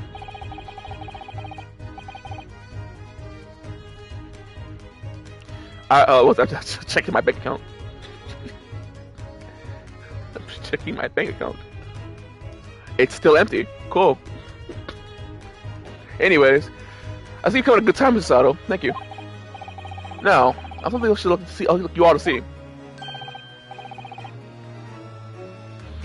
I've never seen a brand new detective hat. Well, what the? It's a brim at the front and the back and both sides. 4 brims in total. This guy's insane. Your observation is quite correct, my dear madam. I'm a busy man, you see. Well, this hat, whichever way I put it on, shall always be having it put in the correct way. Oh. Or my previous hat, I could, in a previous moment, wear enormous with brims on either side. That's impressively clumsy, I would say. And I must regretfully say, I think your mind-cap theory was correct after all. But really, Mr. Sholmes, with brims on all 4 sides like that, wouldn't it just be better to wear a top hat instead? Oh yes, and however you put it on, you would brim it all around. What? So true, so true! How could I be so blinkered by the fucking till now? She was like, you know what? She was like, I mean, it was too much. She couldn't handle it. Fortunately, I have two top hats here. It was a pile of 8. You're welcome to try that one over there. Indeed, I shall, my good fellow. Much obliged.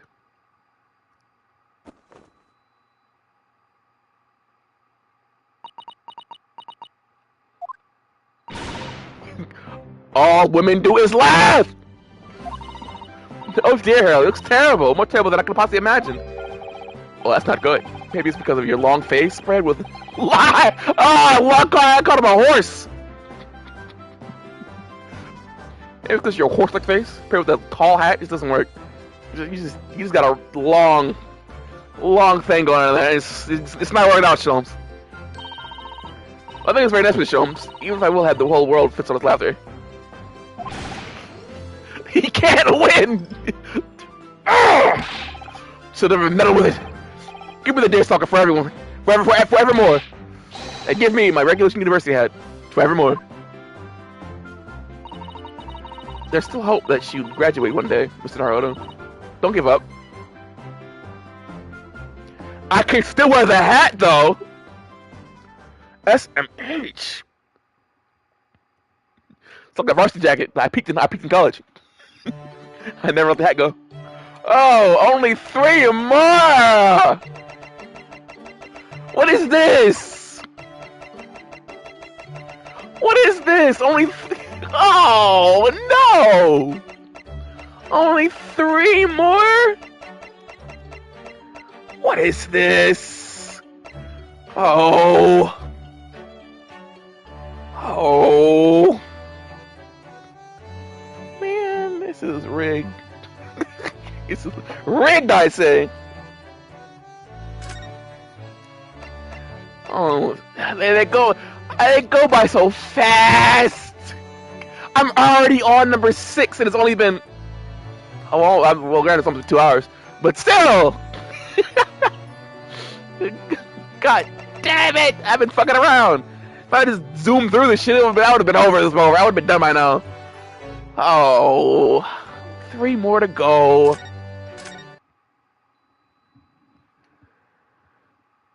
It's been a while. I miss this place, look. It's comforting. Also, constricting as well. But no matter. February 23rd, 6:09 p.m. It's in Sumi's room. They should have made. You're so right. They should have made 8 more, and then 8 more after that, and then another 8 more after that, and 8 more after that, and then another 8 more after that, and so forth. So, send it to me. God, that would have. I mean, escapades with Kazuma, Master Disciple, Barrock, Gina, Shamspear. I don't know. There's more escapades, bro. They're so nice. And Toby. I'm surprised I haven't seen him in 2 whatever I'm on right now. I'm sure he'll come back, but I was like, where's Toby at? Oh man. Wagahai. Sai. A flashback one with Clint. Barrack and Clint escapade. It's a flashback. And then the flashback ends and then he sees Iverson. Sees Iverson recently barge his office. Start just yelling. Asking questions like they own the place. Are you returning home to Japan? Yes, indeed I am. Everything is arranged already. We're sad to see you go. After Renner worked so hard to prove your innocence as well. What a shame. Feels like it's all wasted effort. Don't say that! I know I know what you're suggesting. Now calm down, Mr. Natsume. That was so funny. Like, who is this strange man? Barrock, is this your husband? Wow, you must really love this guy. You have a large portrait in your office. That's real love there. That's real love right there, Barrock. That's real love right there. I can respect it. You know what? One day I'm gonna follow in your footsteps. One day I'm just gonna have my wife. So I'll a huge picture of my wife just on the wall, just to admire when she's not around. You're so right, Barrock. You're so right. Now calm down, Natsume. It's all fine, really. This guy just lurks in the background. You're in good company here, sir. You feel the rebirth. You needn't hide the fact. My proud citizen of the Empire of Japan. I'm not a scaredy cat.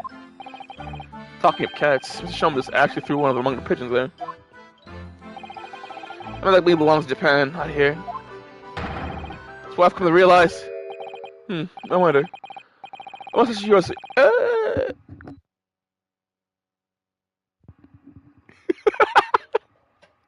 Oh, Barrock! You must have a grip with this person who's absolutely alive. God, I love having alive friends and loved ones. It's great, Barak. Like, I can go see Susato anytime I want to. I can go see Iris right now. I can go see Sholmes. I can write to Natsume. It's so great having alive friends and family. It's great. It's great, Barak. You know what? You should write this guy. You should write this guy. I'm sure he would. I'm sure he would love to hear from you right now, telling how you're back in the courtroom doing your thing, and it says, it's great. By the way, Barak, do you like touch the portrait? I'm just curious, like I know I would, because like if my loved one was gone, I wear it for so long, and I'll get a little dramatic, like, oh, woe is me, oh, portrait of woman I'm in a relationship with, how do I miss you, etc., etc. So do you do that, Barrel? You do. Wow, that's cool, man. That's really cool, Barrel. Like, I'm glad you do. I'm glad. I'm glad. I thought I was a weirdo.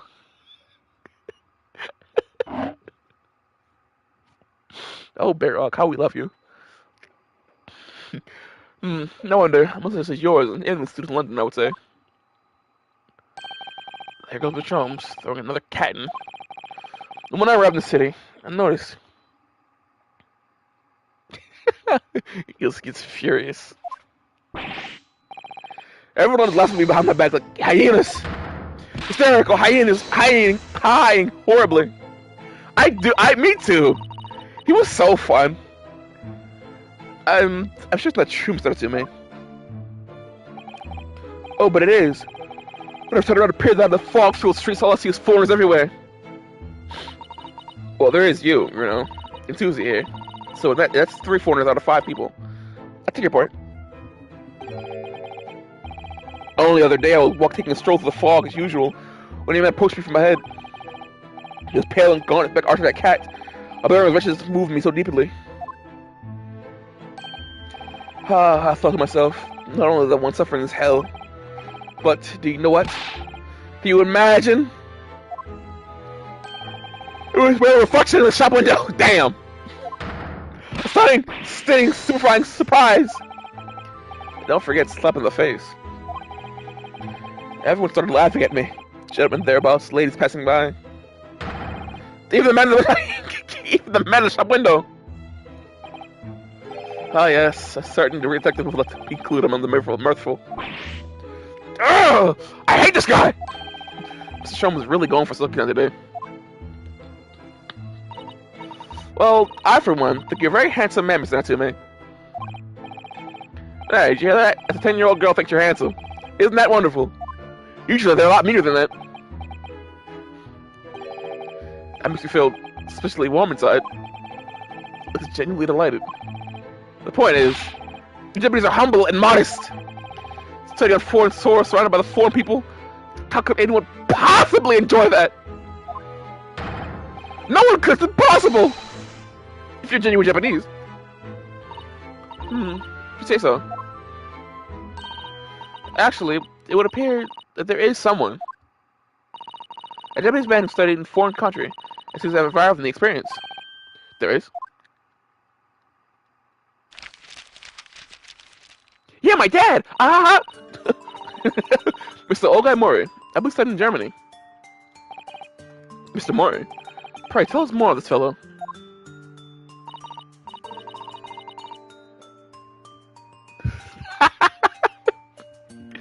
She was. Well, today, the rest of us are off in Japan. Oh, I've heard of him. It's a professor who wrote... The professor?!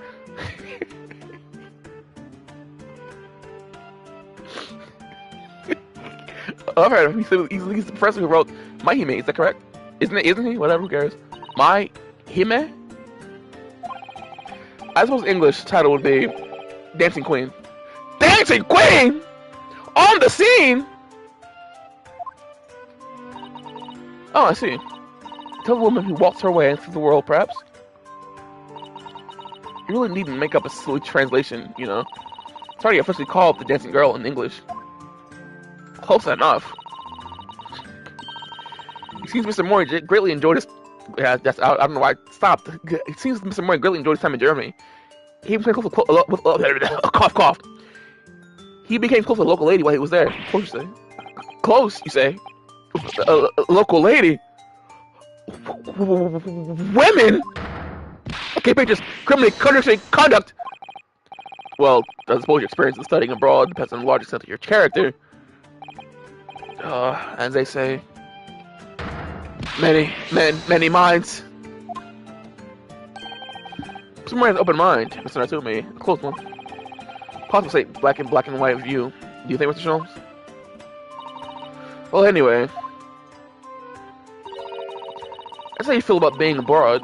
Why did you choose study there? Wasn't it further our nation's understanding of the English language or something? Yes, that's right. So what were you doing in Japan before you came to Great Britain, then? Oh, you know, fucking around. I was a school teacher. Of English, of course.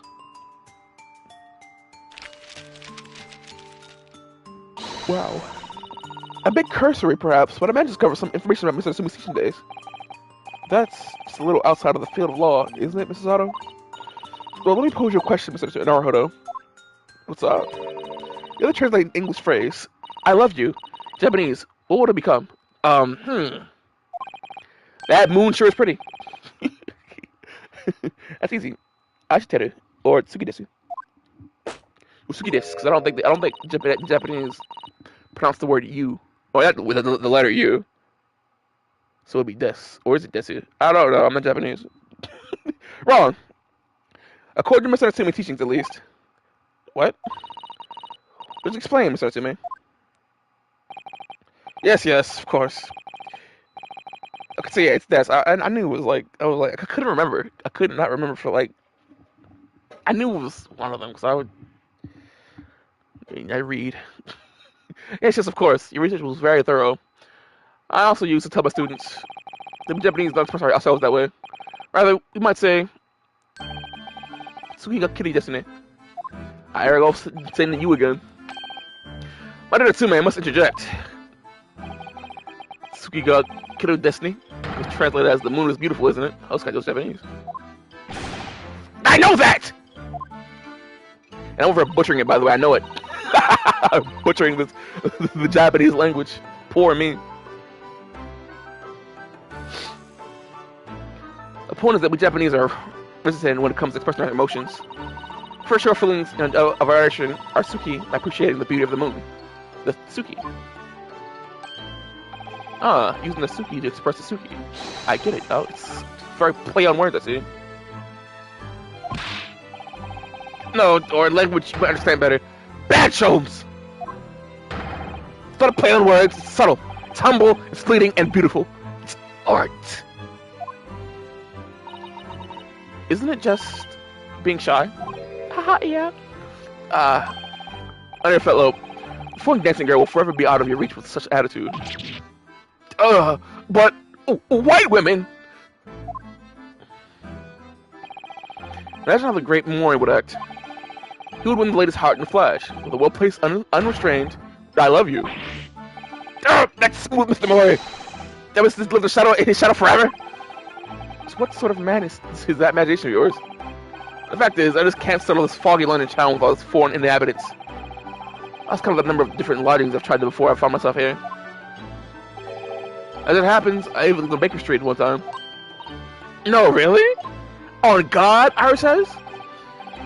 I saw scholars there. I remember the name of William James Craig. His knowledge of Sao is unsurpassed. He's been a great inspiration to me over the further interruption, but am I supposed to be familiar with the Sao, which you speak? It's Shakespeare, of course. Shakespeare. But Japanese, we write it as Sa. And O. It's phonic representation of using kanji characters, so England is I-Gesu, and America is America. Not sort of all on. Come to think of it, we use the same characters as Ri in the word in Risu another. Or Ris. Oh, okay. Man, why am I getting a Japanese lesson in my history game? Go on. I didn't know this was Duolingo. I didn't know something for Duolingo, man. Good lord. I'm fumbling and it's embarrassing. I'm fumbling and it's embarrassing, okay? Laugh it up. The American man can't speak Japanese. Gosh. In other words, talk about confusing. Shakespeare is Sao in Japanese. Presumably the Sa is a brutal attempt to the first Sha, in which case there is the spear. I never thought of that. We have the O left. Which could, even in the most charitable paraphrasing, only a brutal attempt to the old man. Seems to me that whoever had the job of deciding on this character for his name, got put very early on. Complete kanji character catastrophe. I almost did it. So then, on to the burning question. What about me? How do you rate my name? Sorry? Herlock Sholmes, my fellow! I've been Japanese characters for my name. Oh dear. I'm sorry, Mr. Sholmes, but amongst that I'm aware of. What? He fell. Am I really nothing to Japanese? In that case, it's a matter of paramount importance. Was to look at my name in kanji at once. Oh, well, we could use a kanji that pronounces so to start with, and then use one more to give. So, oh, perhaps? That would be right, Mr. Sholmes? But it's almost the same as Sao, isn't it? Yes! You can pull the dreaded O! I hope people would make confused with an old man who died 10 years ago.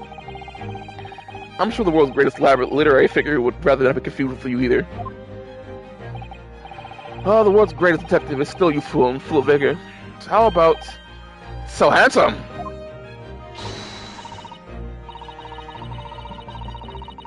Just ought to pick yourself up! Oh yes, that sounds wonderful. I'm sure everyone will be calling you that 100 years from now. How can you say that with a straight face? What about me then? Iris, perhaps. Aihime. Since the second character doesn't seem to matter. Aihime. Oh yes, Princess of Love. That's an adorable name for you, Iris. Stop, please! With a name like that. Someone like to try any moment and it correctly I love you. This Mori has become quite a character and it's so sick as mine. And you, Mr. Naruto. Might I venture Kurobozu as a fitting name for you, as is in The Dark Monk. Excuse me? Well, that's very good. It's got you perfectly, Runo. So you think I'll be wearing this black varsity uniform for the rest of my days, do you? Mr. Naruto already has a Japanese name. I don't believe he needs another. But anyway, we're talking about your life here in London. Aren't we, Mr. Natsume? You just get out and have fun. Like Susato, please pick yourself up off of the ground.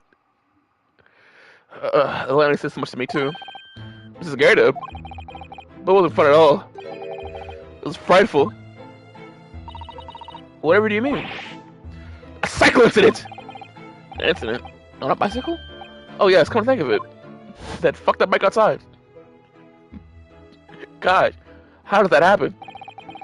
It's on a bicycle park just outside, isn't there? It's in a sorry state, though. I tried to say no to her, but she said that I took it for a ride. My pronunciation was wrong. I took my life in my hands and attempted to ride the steel, spiderweb style into the nearby park. I don't think there's anything wrong with your pronunciation, Mr. Natsume. Joan Gyarados. Go Joanne. Joanne Gyarados. I think no for an answer. I yawned that out because I didn't care. If you're gonna die, you might as well die in beautiful surroundings. So the park was my first thought. Fair. After a whole day of dancing with death, I emerged with only relatively minor bruises. So, you got the knack of it. Don't be silly. Dying. It's something you can learn to do.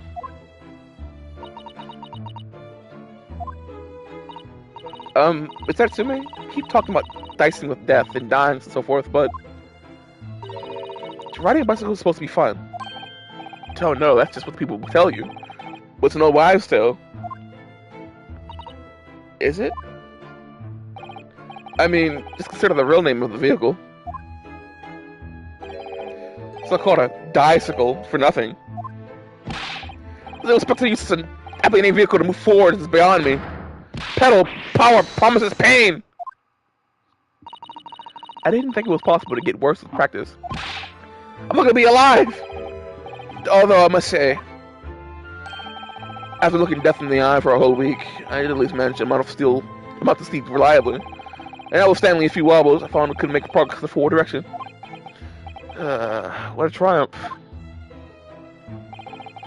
The lecture is much the same.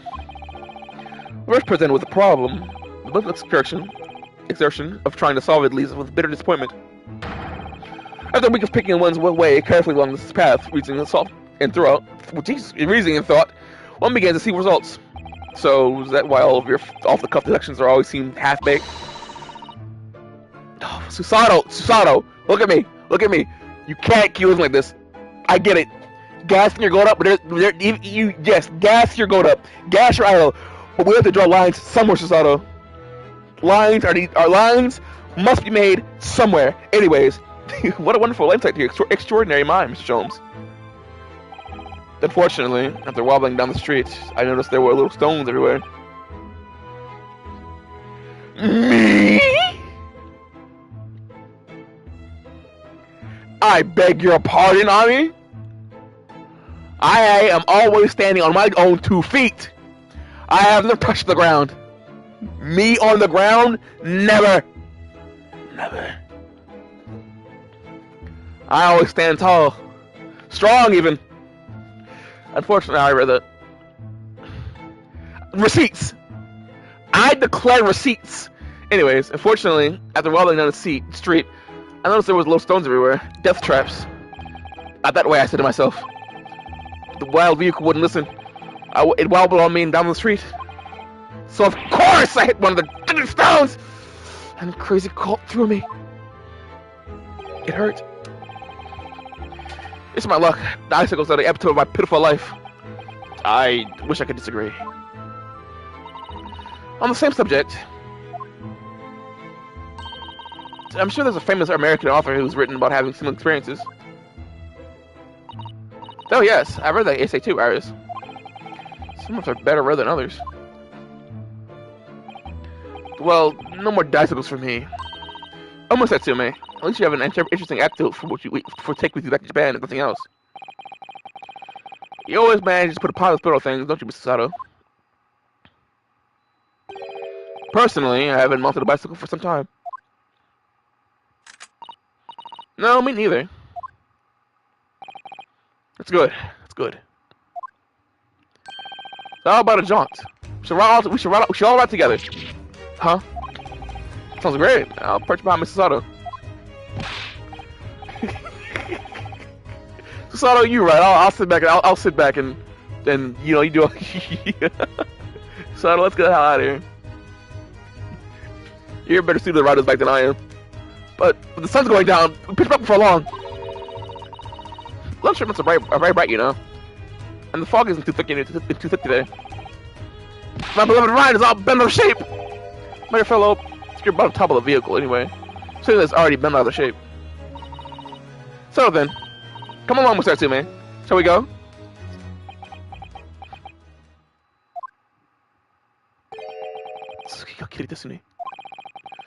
Don't tell me that's this relationship. No thank you as well. And you must do me. The moon is the most beautiful at personally this time of the evening. Oh. Oh. My Japanese, you can't beat around the bush with us. What a weird and wonderful world! Oh, Natsume, how I miss you. I see. Oh, Natsume is in his white men. Oh, only 2 more.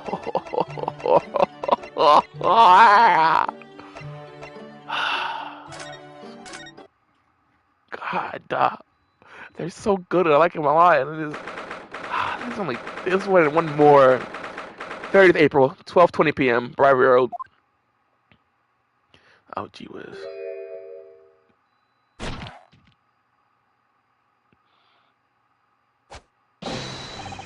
Saw, caught some early bait on the report for duty. Thanks to the good officers of Lord Van Zeeks. I'm back in my heart beating near the capital. Doing my best for the good citizens of London. Saw!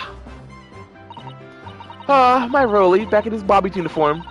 Couldn't look at me any more handsome if you tried. Oh, my love. It's the sweetest thanks. Oh, Pat. Oh, Rolly. Oh, brother. To us, Lord Van Zeeks isn't the Reaper of the Bailey at all. Oh, no, of course not. He's the patron saint of us Bobbies. The patron saint? Oh, yes, Pat, you're so right, my darling. Keep up his pocket he is. First day back on the job, what I found in the gutter.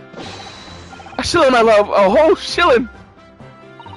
Oh, Rolly, I always believed in you. I always knew one day you'd find some big, small change. But this that shilling, I could buy you a bunch of containing a single flower, my sugar. A single flower? Oh, how romantic. But I'm so sorry, Pat. Only moments ago, that shilling disappeared. Disappeared? But how, my love? How? I think maybe, no, I'm sure. Gina! You guys lied to me!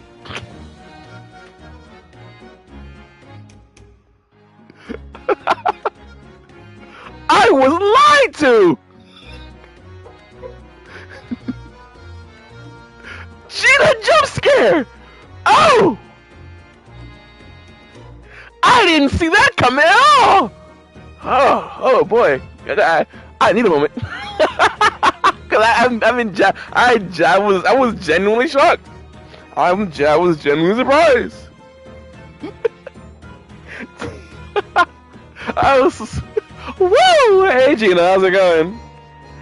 I didn't say anything cause but I was thinking, oh man, what Gina was one of these. I can't believe they didn't put Gina in one of these. It's crazy, you know. And here we are.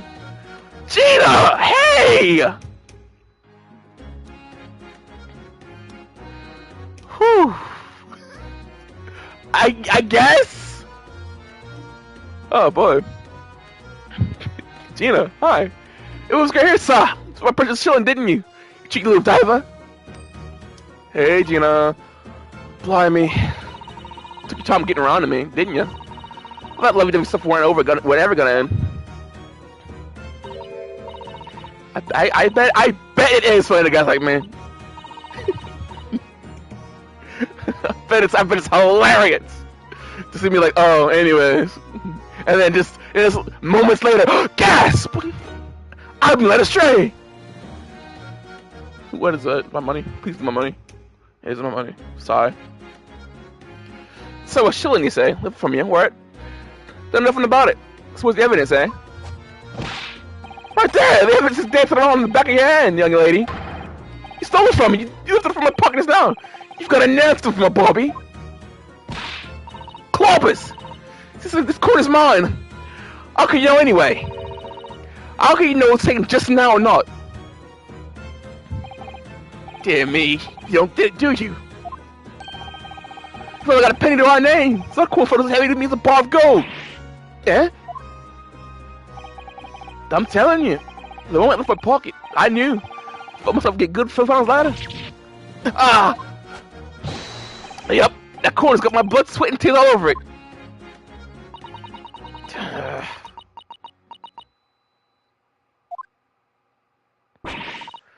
What's the matter with you, Mr. Naruto?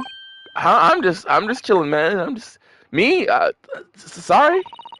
Completely in trouble. The truth is supposed to be there and help straight away. Not an hour later. This isn't my fault. I haven't stolen anything. And what about you, eh? Sholmes? I think you're supposed to be a great detective. Dear me, Mr. Strahd. it's like, damn, what's going on here? Should I leave? Should I get out of here? Took time to get around to me, didn't you? I thought as long as people was never going to end. I only said give us a minute. We spotted you over the road and said hello. And that was 10 minutes ago, Guinea. We're just Ginny, whatever. You've just been standing here listening to your quarrel with this Bobby. Do beg your pardon, madam. Should be trouble in the public with police business. But that shilling belongs to us, doesn't it, Rolly? Of course it's my love. Just for you and me, my darling. Was this supposed to be a nice stroll with Iris and Mr. Sholm before afternoon tea? Why did they run into another fiasco on Briar Road?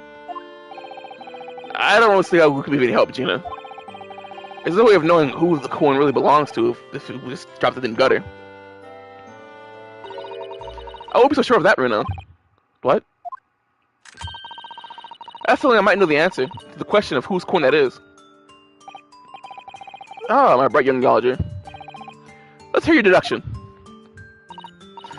Well, that's actually a reason why I suggested a stroll down Briar Road. Though? What reason? You see, I was here yesterday and, well, I was a little something. So I wanted to come and look for it. I was doing an afternoon stroll. Wait, you dropped something? You don't mean... It was a pocket money that Harley gave me. What's this, Iris? You dropped that, did you? I'm sorry. I went to the market on Lime Tree yesterday just to pick up some herbs, you see. But on the way, I must have dropped it. Alright, like, it was like, ah. If it is my roommate, so that's a 10-year-old girl. So? Sir, you're telling me this 10-year-old girl is your roommate? Is that a problem? She pays rent? She what? Sir, I need to come out. I need to come to the station with me, please. We gotta, excuse me? Calm back up. We got a grown man harassing a small child. No, sir, you misunderstand. Her father is gone. And I'm looking after her for him. Ma'am, do you know this man? No. Sir, come with me. Put on the way. I must have dropped it. The one silly coin you gave me. Oh. A 1 bob bit.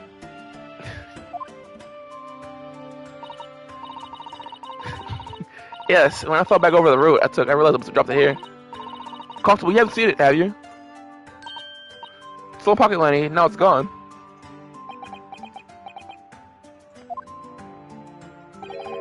Well, I'm afraid I don't know anything about that young lady. What rotten luck dropping your money? It's a little girl!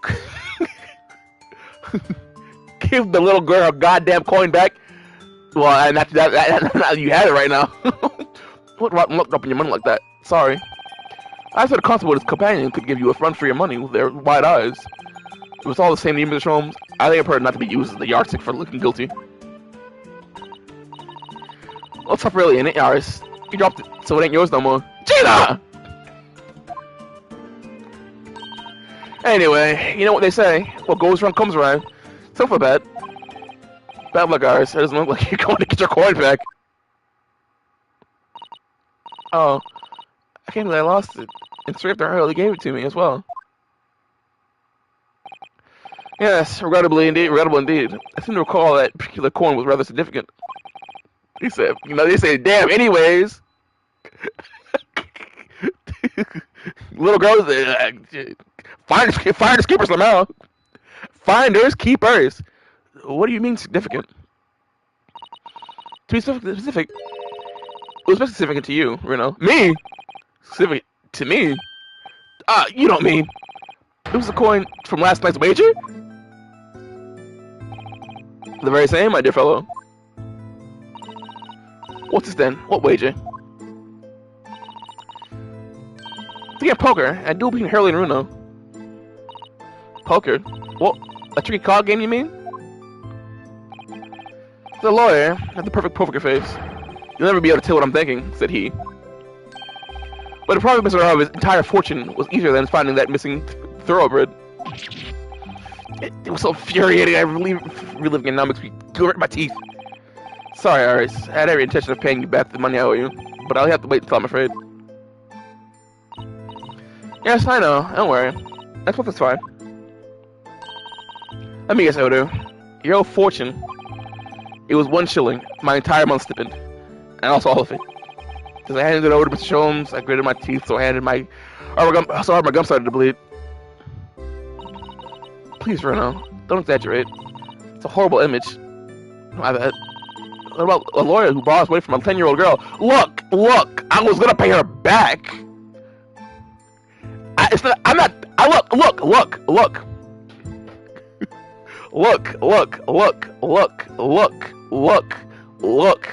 Let me explain. Yes, is it bad to take money from a little girl? Absolutely. 100%. I agree.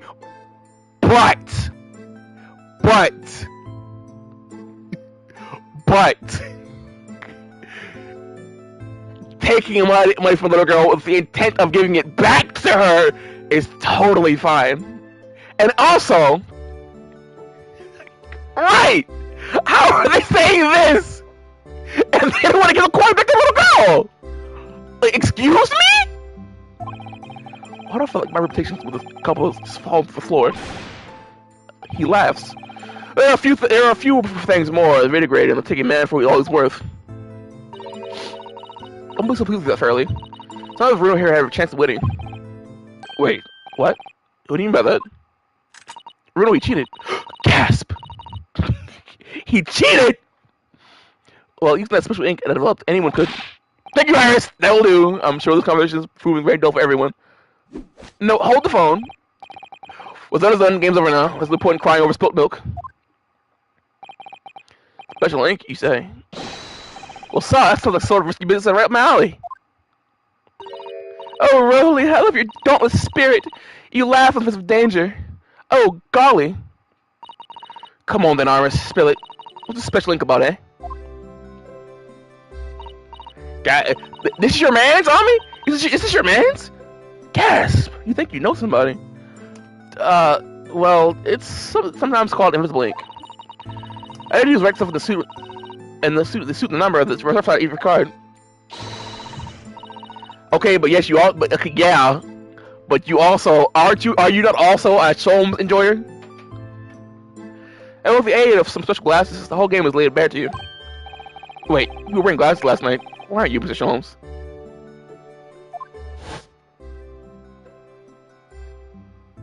Okay, you know what? Okay. You got it. Nothing about long level, my eyesight appears to suddenly worsened. And then when you felt the question that, at the moment you felt the question that, as odd as was the moment, I knew I had won the game. Mind games, was it? Trying to throw me off with your eccentric ways.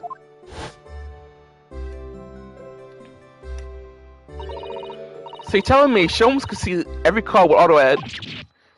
What? But that's not mind games, that's blatant cheating! My dear fellow, what an accusation! Would you always consider me to be cheat? Yes!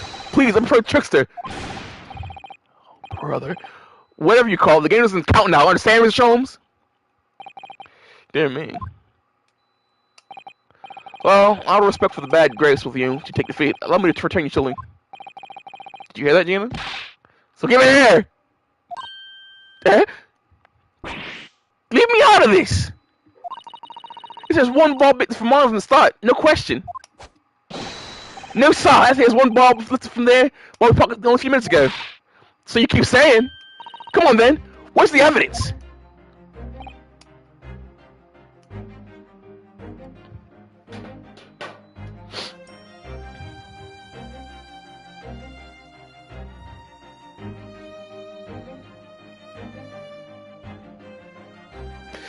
Eh?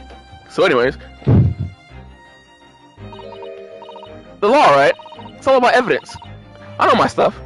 Do you now? You see, Mr. Naruto, this is a trite excuse in court, and others were parroted. Hey, who said that? Somebody ban that guy. Somebody ban that guy. I'll get the guy out of here. Only, whenever I do say that in court, it's quite trite excuse, you know. As it's that corner's got my blood, sweat, and tears all over it. That's right, yes. All these blood, sweat, and tears are all the evidence. Blood, you say? In that case, it's time for this. Do you think there was any trace of blood on that coin? We'll soon know about it. Alright, Kitty. Hold very still. Yeah? What? Ah!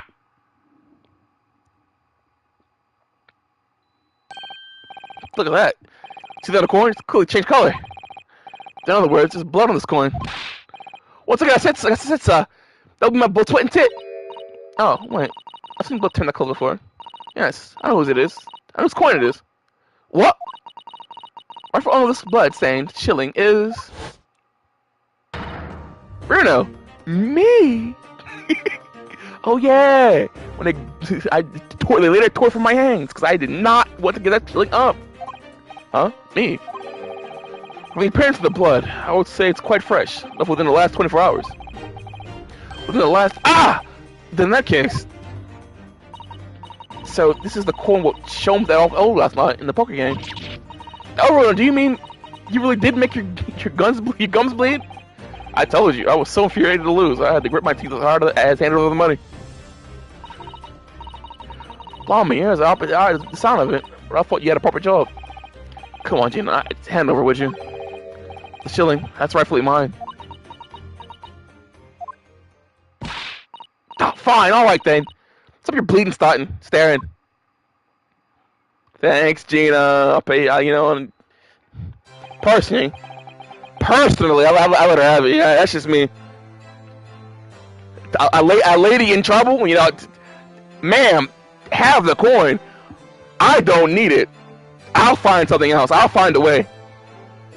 That's just me personally. That's just me personally.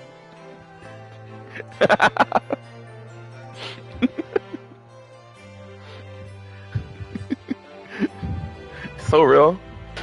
Because truthfully, I'm saying, truthfully, I'm a lie. I finally have it back. It's like a dream come true. Oh yeah, I don't want it back at all. It's wonderful news, Reno. Never for you. Now then, as you promised.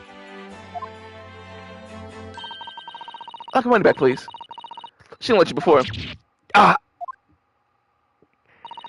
It is said that you paid back out of this month's chocolate money, didn't you? Oh, yes. Well then, I suppose. My dear fellow, do be kind to your gums. My money! Less chillin' was always destined to be taken from you, sir. For some reason, the phrase serves you right is floating around in my head. What did I do?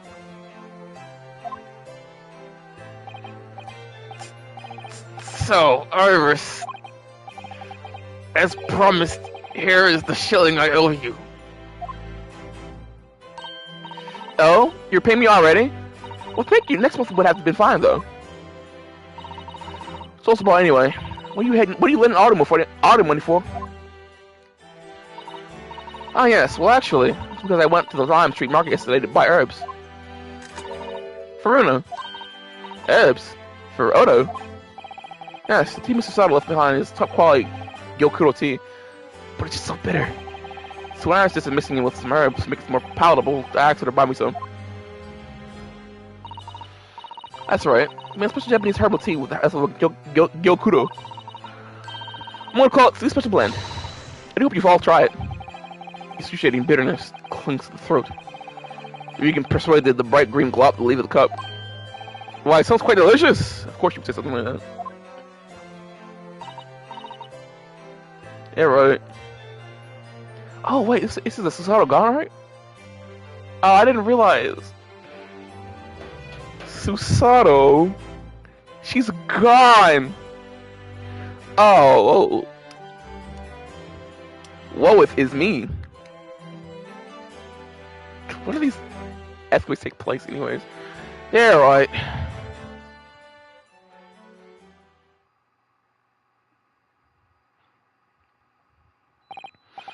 Oh, the pair of the shillings brief adventures are now at the end. Adventures? We were arguing in the middle of the street, man. What's the agreement, dear fellow? This corn has made considerable journey since last night. Let's see. Originally, it was a corn I was supposed to give Iris pair for the herbs. Herbs. But then I poker deal last night, passed to you, Mr. Sholmes. Gave to Iris spending money. But then I dropped the hair sometime yesterday. My brother really found it a little while ago and picked it up. Pulled it from my pocket by this air diver. I used my favorite gun to chill up the blood that was on it. That's about Sholmes' little scam, his card game last night. And the only way it was frozen, the cool turned the ownership of Mr. Naruto. I'm gonna pay Iris the money I owed her after all. For the herb she bought in the order makes the special blend tea. And now, after all that, the coin is resting safely in my pocket.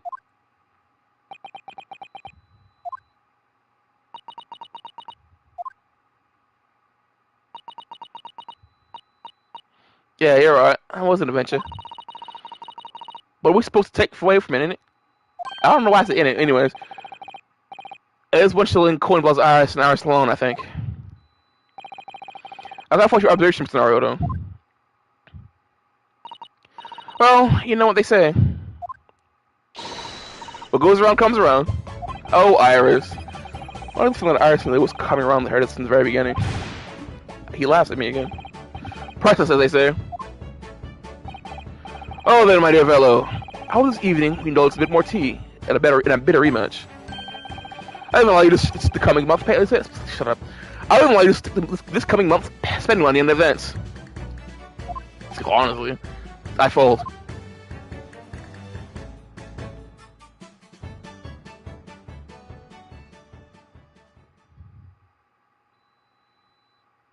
Oh, we're at the last one.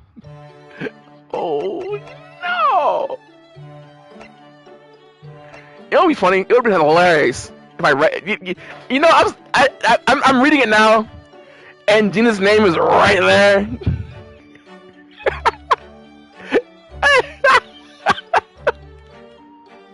Oh, but I just jumped right into it. I just jumped right into it, and I was like, oh man, wait, what are these guys doing over here, arguing about a coin? And I was like, oh, he's gonna say he dropped it, and he panics over Gina. Like, Gina! Gasp! It really is you! Golly! Gina! I was able to see you today. I needed to, because god damn, my day was not great. Anyways, nothing about that. We are at the end. And it makes me sad because these are so good. They're so good. And I want more. I want more. And as you said, I gotta do it myself. And it's gonna hurt. It's gonna suck. Alright. Alright. Oh, Mr. Van Zeeks, let's get this bread. Last one. Man, I don't want to end though. Oh, brother. Anyways. Date unknown. Damn, we don't know where we're at. The Old Bailey. What's going on here? Actual cutscene? Egads. This quarter-down session for the trial of Mr. Herlock Sholmes. What's going on here, officer? This is the most extraordinary case of murder, consuls. I assure... This is a real... No, sure this isn't a real, actual, special thing. It just feels like I like to do shit. But surely not, though. It's an extraordinary case of murder, consuls. I assume I may proceed. Yes, my lord. Lord is ready. At your discretion, my lord. I don't know, Vampire Barrack is back. Very well, I hereby call the prosecution to this case. The incident in question took place 2 days ago, late at night, when the ground was blanketed with snow. Location of the incident was the residence of the accused, Mr. Herlock Sholmes. Indeed, the now famous address of number 221 Baker Street, was it? The address may have enjoyed fame once, my lord, but will henceforth endure infamy for this grim crime. Correction. Yes, sir. Well put. The victim, certain Madame Rosie, was found asphyxiated on the accused sofa. My word. Igiyari. But it's unclear as to whether the victim actually killed the defendant's suit or not. After all, when Mr. Sholmes left the room for only a brief moment, Madame Rosie somehow vanished herself out of the room completely. Vanished herself, counsel? The victim. Quite true, my lord. There is one adjoining door between my drawing room and the kitchen. I haven't brewed some tea in the kitchen. I returned to the final room completely empty. There's nobody else present. Ordinarily, my fellow lodger, Iris, the 10-year-old girl I live with, would have been at the home. However, on the day in question, she had been invited to a meeting of scientific society in the city. I'm afraid you have a propensity for exaggeration, sir. You couldn't leave the victim advantage herself, but really, it seems to be entirely plausible she chose to leave via the main entrance of your suite. As it happens, my lord, the door to the accused room yawned. As it happens, my lord, the accused room was locked from at the time from the inside. Very true, Inspector. As such, I can say with considerable certainty that we didn't leave my front door. But what about yes, she stepped through the window. Okay. Windows in the room are not locked. Is this true? And the victim had a proper opportunity. However, there was snow all around the building outside, and not one patch of it had been disturbed. My learned friend can't explain how the victim could have left without leaving the trail. Would my white man friend like to realize ways of this in the future? Who's defending who, Mr. Zeeks? I'm just kidding. I won't lock you up for the bit. I would never do that, Baroque. Me and you were tight. Me and you were cool. Me and you were besties. Because you didn't get to him first. Well, simply, get him. Would my learned friend can't explain how the victim could have left without leaving a trail? Victim, Madame Rosie, somehow vanished from the scene before she was killed. Arg. Naturally, I was alarmed by the sudden disappearance of my guest. Some of this gentleman who resides in the attic from above my own, and we took a cab to Scotland Yard. I confirmed the defendant called for me, and I saw the suite on my way downstairs. And yes, I'm quite sure it was empty. Just as Mr. Sholmes had said. The whole time Reno's killed her. It was an elaborate Eastern trick to kill a woman without anyone noticing. When we reached this very detective happened to be there. Well, yes, you see, I was in my office for a while, having got back from some important business. And then, having explained the situation to the inspector, we traveled back to the Baker Street together. Out of town, there were no footprints in the snow around the building, other than the ones we made. We take it also that you personally witnessed the scene where the incident took place. No, my lord. I went straight up to the bed in my own room at the attic. Inspector Gregson, however, was met with a most blood-curdling sight. On Miss Holmes' sofa was the vanished Madame Rosie, motionless. The victim was already dead when you... God. The victim was already dead when you discovered her, Inspector. No, my lord. Not dead, but not far off it. He must have heard all... Must have all our manuscript to say these dying words. That rotter Sholmes will be the death of me. Damn it, Sholmes. Oh yes, I overheard that remark at the time too. Delivered in a rasping voice full of malice. No, egads. Those words indeed proved to be her last. Expired moments later. There on the sofa.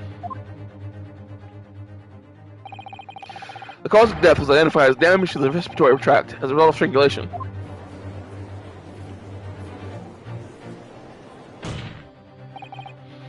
Pray, does the accused dare contest the inspector's account? Certainly not. In fact, the inspector has done an unusually fine job of summarizing and selling at points. Sholmes with the death of me.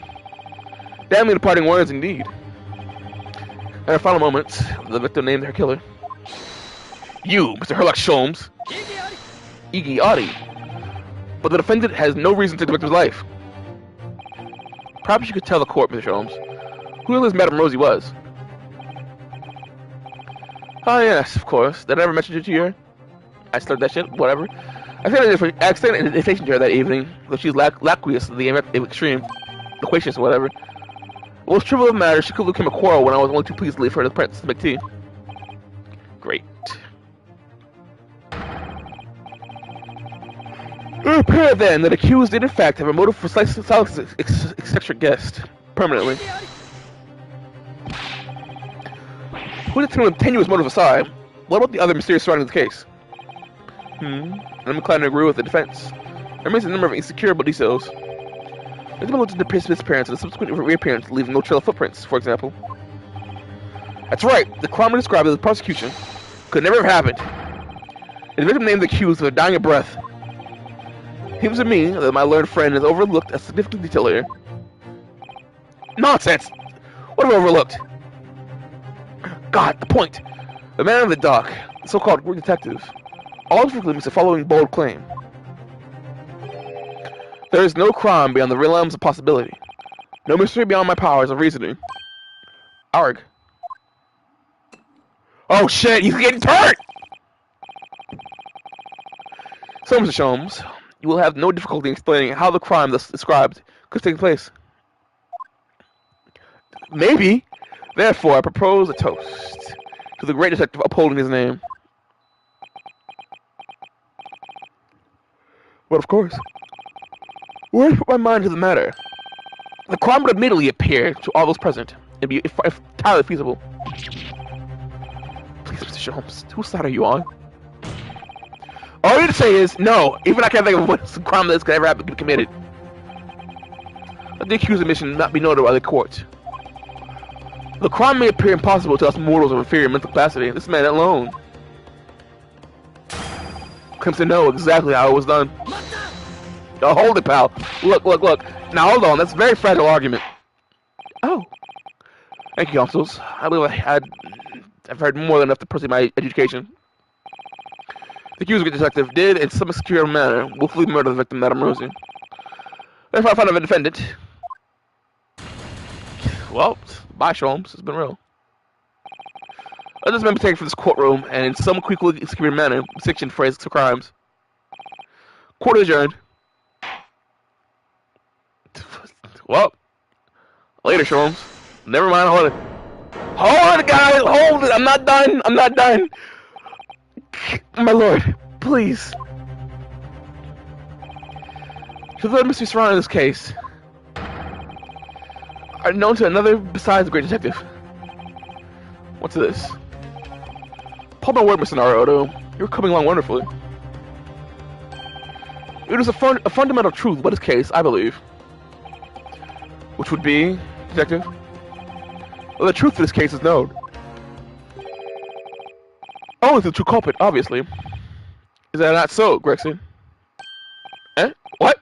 Well, I suppose, yes. You know what I mean? Or it's just Mr. Sholmes. Do you have an idea of what actually happened that night? An idea? My dear fellow, I can put an entire incident finished without a single detail omitted. Oh shit.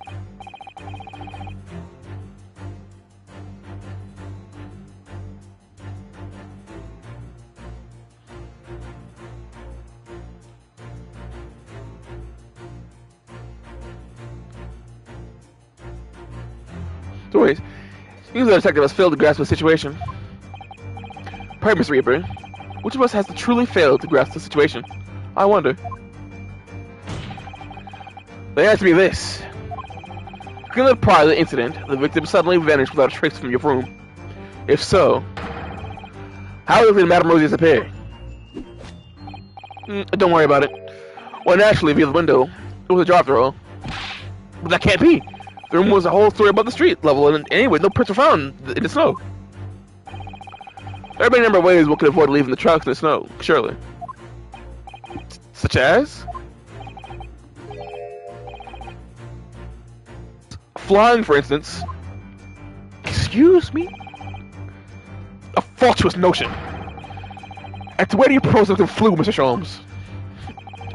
Is that entirely plain? To the corporate abode, of course. For having left my suite, it's clear that Madame Rosie was murdered.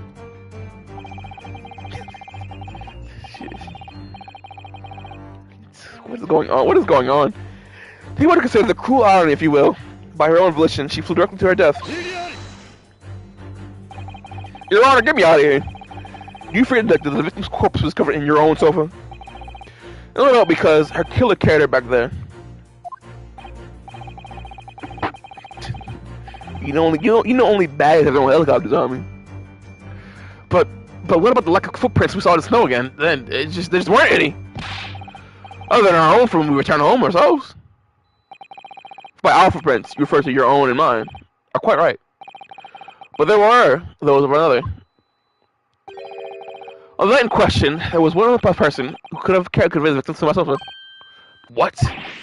Good gracious. To whom do you refer, sir? Iris. A man whose somewhat unveiling presence at the scene of the crime would be questioned by no one. Unavailing? You know what I mean. Indeed I do. I then hasted the scene directly upon learning the incident of Scotland Yard, namely... You, Inspector Gregson. What is going on? Yeah? When you wrote my address on Baker Street, you would carry that half-dead Madame Rosie with you. You waited for a suitable opportunity and then laid the victim on my sofa.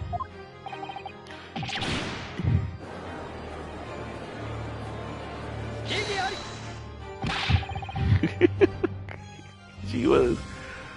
But we were the inspector when he arrived. Oh, Cosima. You and your eating habits. What could he possibly have been carrying the victim? We would have noticed. My dear fellow, a most obvious answer presents itself, does it not?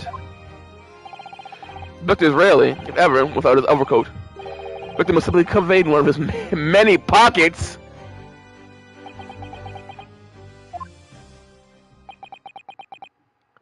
Your Honor, get me out of here.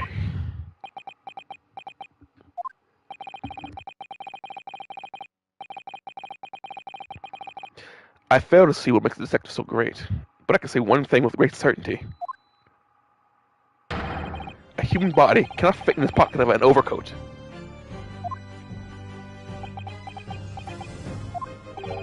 I believe you may all have fallen foul, or rather civic misinterpretation. Shit, hold up. What is this guy talking about? What? Madame Rosie was not a human. What? I beg your pardon? Mr. Sholmes? Yes, Mr. Naruto? Some trouble with you, perhaps. Whatever gives you that idea? What sort of creature was Madame Rosie? Is that not apparent already? A parakeet, of course. Ah, damn, burn the courtroom again? Huh? I'm also conceded it's just an effect. A parakeet? She was an insistent talker, I must say. Her manner was quite intolerable at times. Wont to turn every conversation into a quarrel, I thought to strangle the creature with no more than one occasion. You had a quarrel with a parakeet. But of course, why else would she have chosen to fly from my window so uncoordinately that evening? To the abode of the inspector here, beside me no less. To the Inspector Greggson's abode? But why? Because the parakeet's home, naturally. What are you? Rick was called away from town for some days, so it was arranged that I would look after the bird. But it would appear that she was overcome with sudden yearning for a keeper. Thus prompting her flight from my uncomfortable suite to the inspector's office at Scotland Yard. Well, Gregson, I believe it's high time he explained. Give us your account of what happened that night, sparing no detail, of course. Inspector Gregson? It was an accident. You get? I got back from being away from the evening, you see, has walked through the door of my office. I ever imagined Madame Rosie would be on her way back to the yard as well. Barrett's absolutely flabbergasted. He's shook. He's like, there's just no way. I got out of bed for this. I got out of bed for this. I stopped staring at the portrait of my brother for this. Oh, brother. It's what I wish I was doing. I never imagined Madame Rosie would be on her way back to the yard as well. There's another ship behind me. Just as she was trying to fly through it. So Madam Rosie, she got sandwiched between the door and the frame and fell to her floor. Oh my god! God, good lord!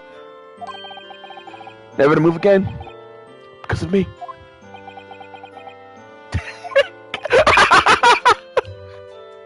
Bro, there's nothing to say. You're like, there's just no way. There's no way. There's no way they called me out here for this. Well, I never. I had to do something. That's why I was trying to think of a plan. You feel as if I was talking about some incident at Baker Street. I had to hide Madam Rosie in a hurry. So I stuffed her in my coat pocket and got in the cab with you, Perry. Yo, I want to kill myself. What could possibly have motivated you to behave in such a manner, Inspector? A little strong, huh, sir? A little strong, right?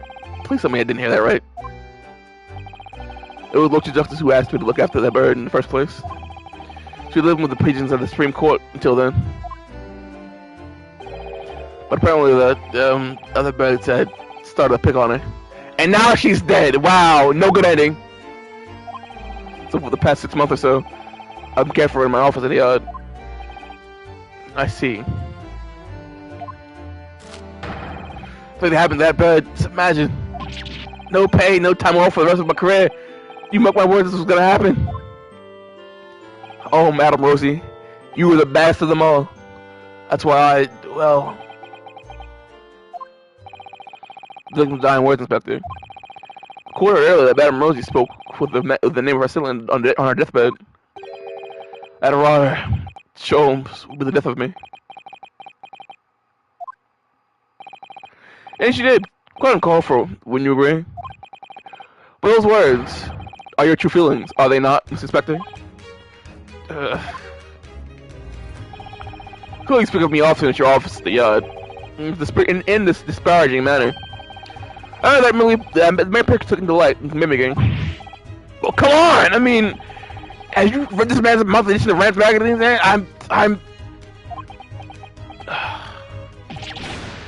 I'm sorry! This is all absolutely true? Hey, bro, I'm in the same boat as you, man. This is ridiculous. You got. Hey, bro, what's good, man? What's wrong with Van Zeeks? No, nothing. Oh, Mr. Off for a moment there. How's it just off? When you've been waiting for 3 hours already. I don't know if we're managed to meet the Lord of Strong Heart at all today. We have delivered a report to Windy Bank, the case that he asked for the other day. Another day. Tell me, Inspector, what became of that bird? Madam Rosie, you mean?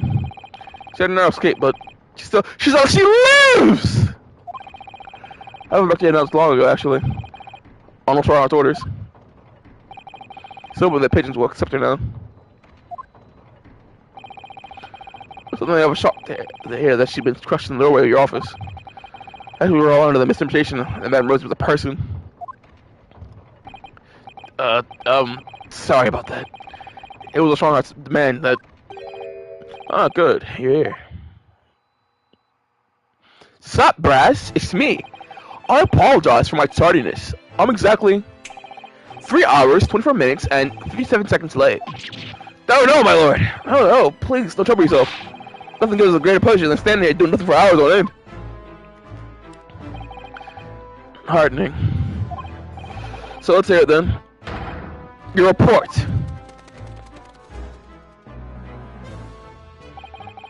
The Windy Bank trial is concluded, but this is far from over. Seems like dog Far Eastern lore and I have some shared destiny. Oh, don't I know it, pal? We'll meet again. On that, I have no doubt. You said Lord Van Zeeks, did you? Madam Rosie will follow from under the pigeons of the Escapades Larry's. I was glad she was. Really, expecting. You must be relieved. Oh, Ribbon, he got what he wanted. Too bad he couldn't do it himself. Oh, I got the trophy. There's got to be more, brother.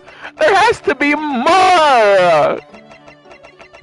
There has to be more. This can't be. This can't be.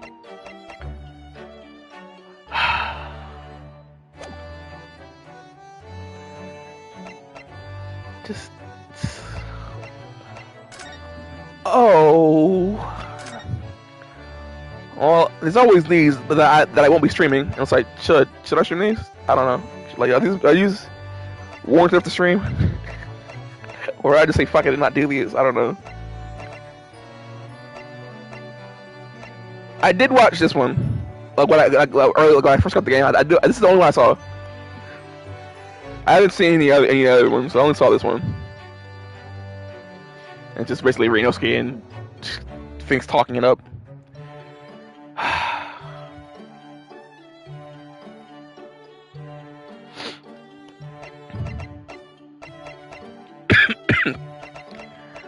Hey, I don't know. We'll see. We'll see what happens. We'll see how I'm feeling. Cause this is probably the last thing I stream.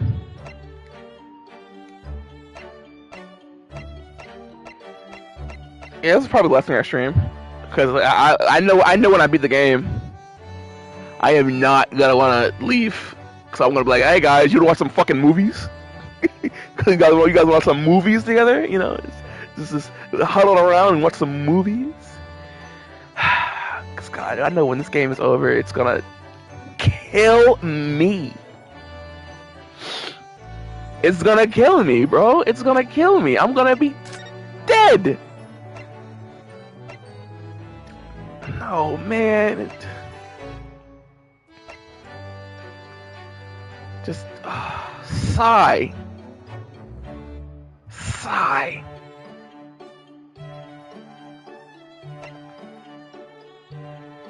Oh, Renosuke PNG. Oh, Susato PNG.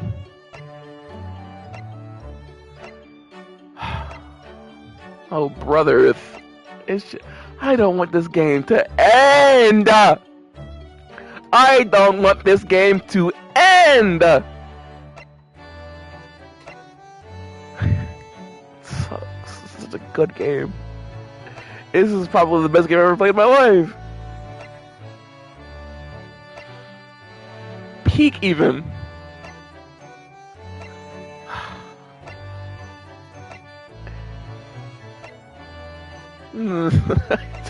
Why must it end so soon? I know it's been months since the start of this game. I know it's been months, but it still feels like I just started. It still feels like I just started. It's such a great game. Oh, woe is me, actually.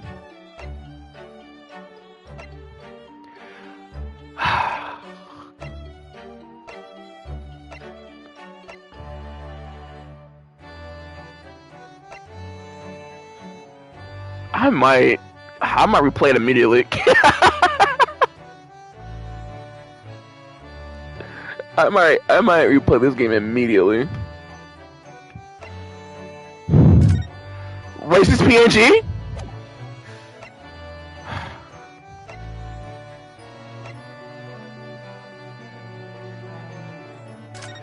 Oh, the OGs. The OGs.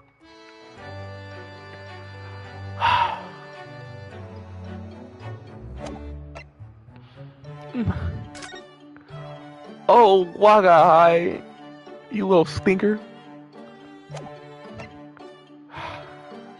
Golly. I got it for like 2 seconds. Alright, there we go. Where was I? Oh, Ashley! Oh, Ashley, how I miss you and your whimsical little dances. They amused me, Ashley. They amused me. Free Ashley, TBH. Free Ashley.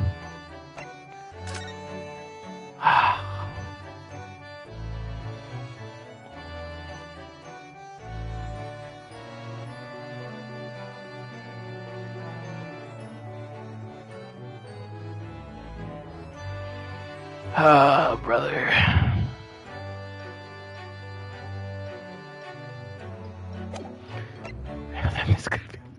I'm so mad. I can't imagine what this one's gonna be. Oh, brother, it's gonna kill me! This one was so good to see at the end of the game, man. I fucking love this game, dude.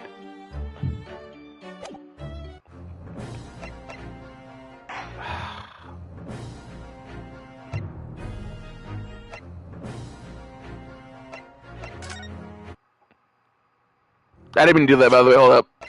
I didn't mean to. Hold the phone. I didn't even. Hold on, Chad. I didn't mean to go back in time now. Hold the phone, Chad. I didn't mean to. Hold the phone. I gotta get out of here. I gotta get out of here.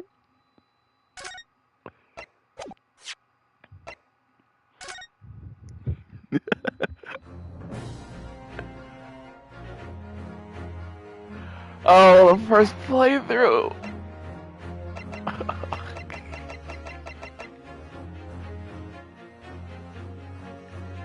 Finished. February 9th. To 12/18.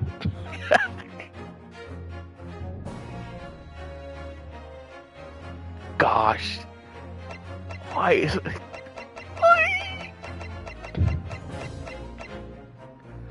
God, somebody out there has got to heed my words. Heed me. I don't care. I don't care what it is. I don't care what it's about. I don't care if it's plausible or not. Give me a third game. Bring them back. Bring them back. Ryanosuke! Susato! Sholmes! Iris! Kosuma! Barrock! Hold on. Eugen! Ouchi! Who fucking carries? Hosonaga! Judge! Jurors! Natsume! Anyways. Gregson's ghost! And Gina! Strongheart, I guess! Ashley! Anyways, Eugen? There he is. Oh, young Eugene. Eugene Michaels. In the flesh.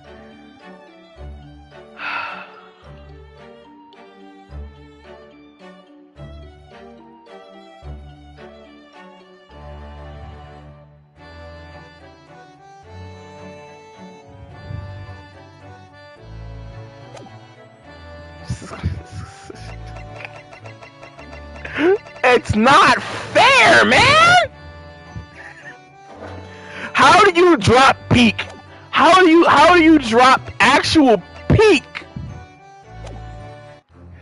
and then not do it again? How you can't get away with this, you criminals! You can't drop something like this. You can't drop something like this and not expect people to crave more. They get attached to all these characters. I keep coming back at it. First impressions versus how I feel now.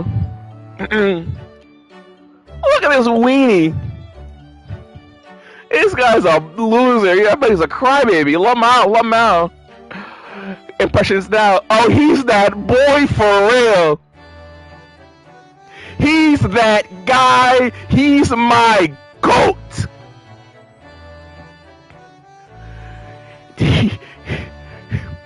He's number one, Your Honor. He's number one. First impressions. Why is she throwing me across the room? Anyways, I can't stand her. Oh, Susano. Impressions now. Oh, I love you, Susan. Oh, how I love you. There's no one like you, Miss Susan. There's no one like you. Sholmes, first impressions. This guy's annoying. So annoying. Impressions now. This guy's annoying, but also really funny. He's also really funny. And he just lights the goddamn room. He said it in chat. I mean, not chat, Discord. Like, he is really good at lighting up the mood from, like, I'm like stiff. I'm like, oh gee whiz, and he comes like, hey guys, it's me, Sholmes. Well, check this shit out. And I was like, oh, there's this guy. And then I'm like loosening up and shit, you know, it's great. It's great. First impressions, I had none. All I did was say, who's this twerp? And they killed me for it. But then, oh, there's Miss Iris. Oh, Miss Iris. You precious girl, you. We love you, Miss Iris. We're all big fans. First impressions of Cosmo. He can't possibly be that good. There's just no way. I mean, like, this blows out of proportion, like insanely. No shot. Cosmo is this good to be going, oh Cosmo this, oh Cosmo this about. So, anyways, impressions now. Oh, Kazuma, the man that you are, my brother, my rock. What would I do without you, Mr. Kazuma? I can't live. I can't breathe. I can't sleep.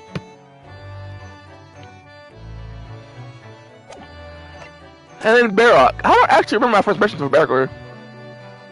I don't think I had any.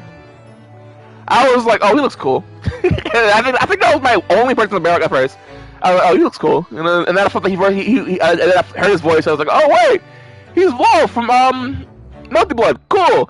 I think that was it. I think that was my main impression of Barrock. He looks cool, and I knew his voice actor. Now I was like, oh, Barrock, the vampire that you are.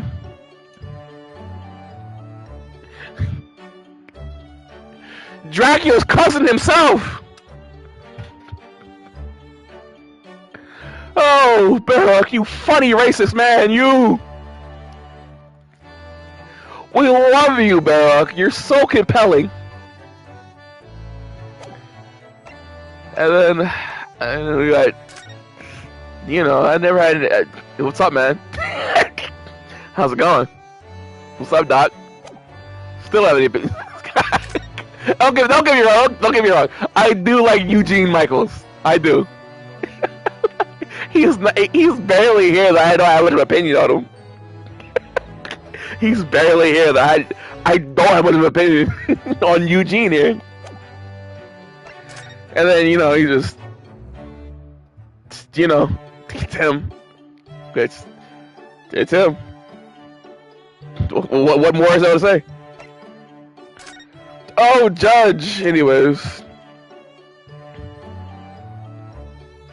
Oh, yeah. You got me there.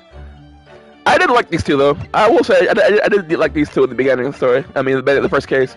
They were funny. Oh, also Naga. First impressions. This fucking cop, this goddamn Fed.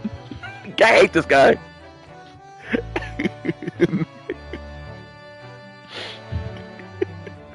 And now I'm all like, oh, Ozonaga, my goat. Don't blame yourself. It's no one's fault. Oh, I miss you, Ozonaga. I hope you're not dead from tuberculosis yet. I hope you haven't died from TB. Anyways, I guess I can forgive you now that I know my brother isn't dead. Now that my cause isn't dead, it's whatever. Our beef is squashed. I have no, it's whatever. I'm no longer angry with you.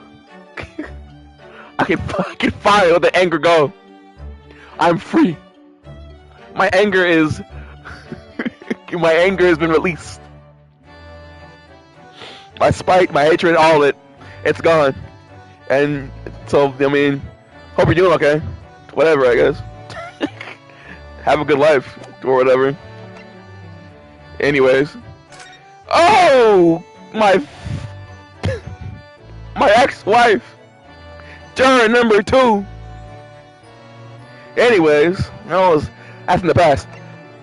Oh, Natsume! You silly man, you! You silly, silly man. Oh, how I miss you. It was good seeing you the first case.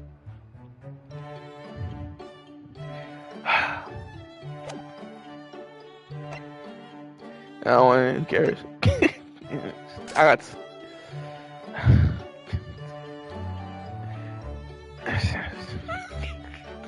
Admittedly, I do like them, but again, oh, brother. Oh, pardon me, Gina. 1 second. Oh, Gregson! Oh, Gregson. Oh, Gregson. I could have never expected this. I would have never expected your death. It came out of nowhere, Gregsy. Flabbergasted. I was shocked. I was taken aback. I was led astray. How could they get you? It's just not fair. It's just not fair. Gregson, why? What happened? Who did this to you? And why? Well, I'm gonna get him. I'm gonna get him, Gregson. I'm gonna get him. I'm gonna put them behind bars. For you, man. For you.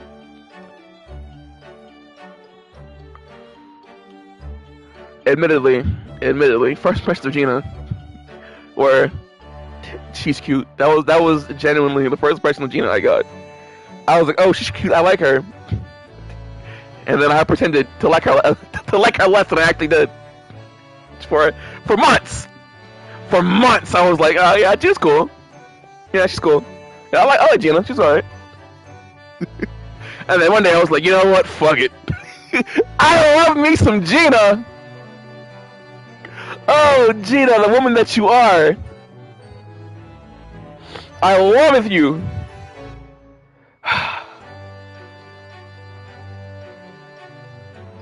I wish you were in the game more often, but I guess I have to take my own hands. I don't hate it because why must you speak the way you speak? And then we got Strongheart. Honestly, no first impressions, but I mean, I don't know. I like doing the bit where I change his voice for 5 minutes. Like he gets a different voice every time I voice him. I enjoy that bit. Yeah, I don't hate him, but he gives me a bad feeling. Does that make sense? Strongheart gives me a sense of foreboding. Like something bad is gonna happen. I don't know what, but like, he just gives me a bad feeling. He's always giving me, from the moment I met him, I was like, this guy, he just feels ominous.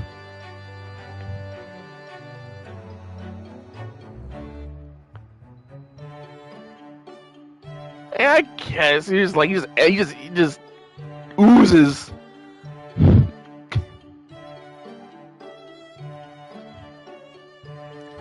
that. Yes. Ominous, just foreboding.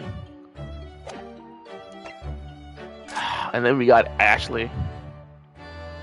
Oh boy, I thought I was gonna hate him. I thought I was gonna hate Ashley.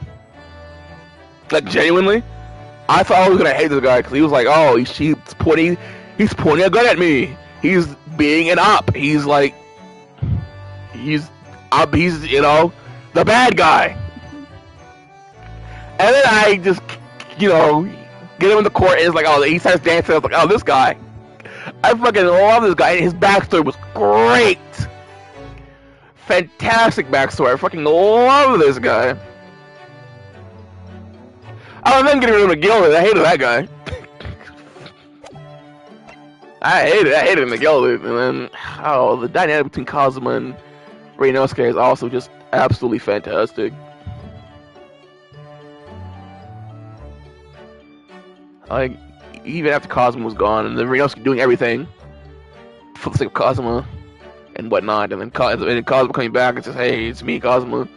I gotta walk in and do my own thing." He's like, and Reinosuke's like, "Oh shit, what's going on?" Like, I get the feeling that I don't know Kazuma as well as I think I do. And then we mean Kazuma now he's the prosecution, he's the prosecutor, and it's like I'm the defendant. We're in court battling it out. And what did he really want? We found out his father is the professor. The professor! And the whole Van Zeke's Genshin thing. Oh, brother, it's like, oh, gee whiz. It's a whole bag, and it's fantastic. Like, it's fantastic. Like, and the dynamic that Reinosuke has with, you know, Susato, love it. Sholmes, I love it. Iris, I love it. Cosmo, we already spoke about this, fantastic, love it. Baroque, great. You know, Gina and Gregson, great. The character relationships are just so good in this game. The character relationships are just so good. I actually love them so much. Like that never gets old. It's so well written, and I can like, oh man, like it's like bar none. Like it's just, I don't know. It's like I can't even put the words really.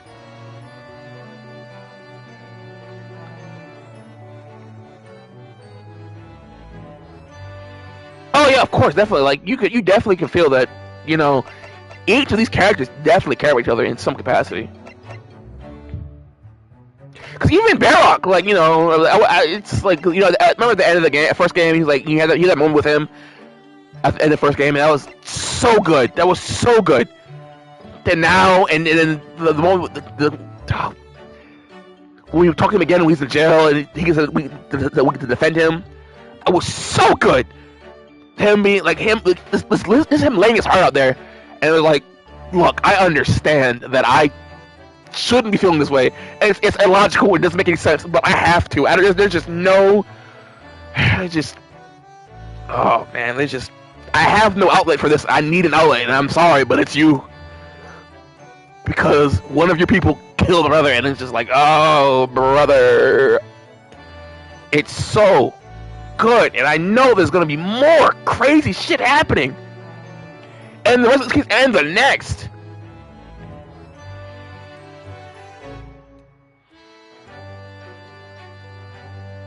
And then, oh man, I didn't expect it. Not at all. I never would have like thought that, you know, Gina and Gregson would be a duo for a short time. And then that how Gina becomes, you know, after the first game, she gets more lighthearted and happier. You know, she definitely is like a lot happier than when we first meet her. She's like, you know, just living it up, and just, with Gregson and. Their dynamics are amazing for the short period of time that I saw them together, I loved it. I loved it. I am together, and just her reaction to his death is just like visceral, because you notice the change. You notice the change from when you first meet her to when you see her again with Gregson. Like the change is like it's obvious. You definitely see it, and then when he dies, like she lost that rock. She lost her rock.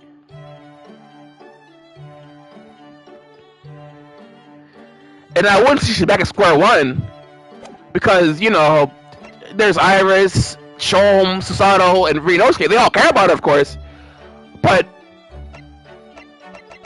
Gregson, that is not Gregson. Hello, Gregson, how are you? Gregson was right there. Like, he was by her side. Yeah, Chom's, like, encourage it, but Gregson was right there, and he cared. He genuinely cared.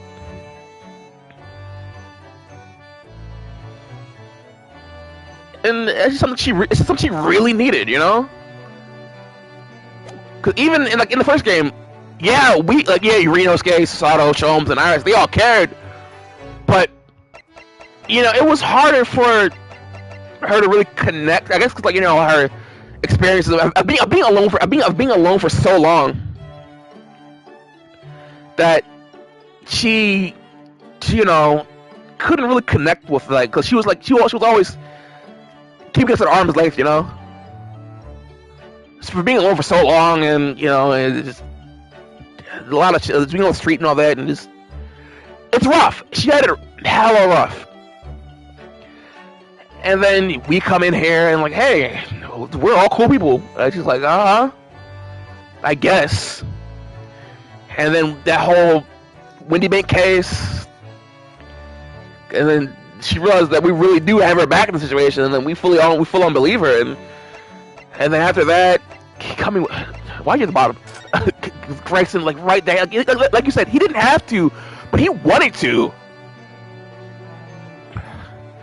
Gregson was such a great character, and it really was a punch to the gut hearing that he died. I was not expecting that.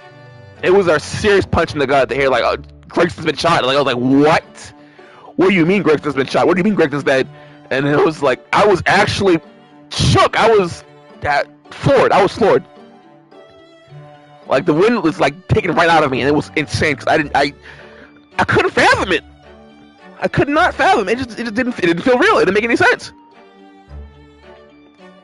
Because the case starts off, silly. Gina, we see Gina hey, it's me, Gina. I'm arresting these guys, and bye guys, see you later. And then we were okay, bye Gina, we'll see you later. And then we're talking about something. I think about Cosmo or something. I can't remember exactly what we're talking about. And then boom, here comes Gina busting through the door. It's hey guys, and she's I'm whoa, Gina, what's up? What happened? And boom, Gregson's dead. And I was wow. Wow. The actual transition to silly nonsense to hey, this guy's dead. Crazy.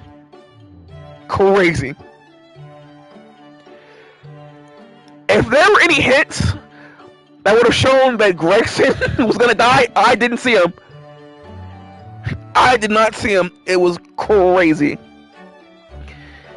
And it's man, it sucks. And it I guess, is it? I'm trying to remember. Excluding, I wouldn't call that a case.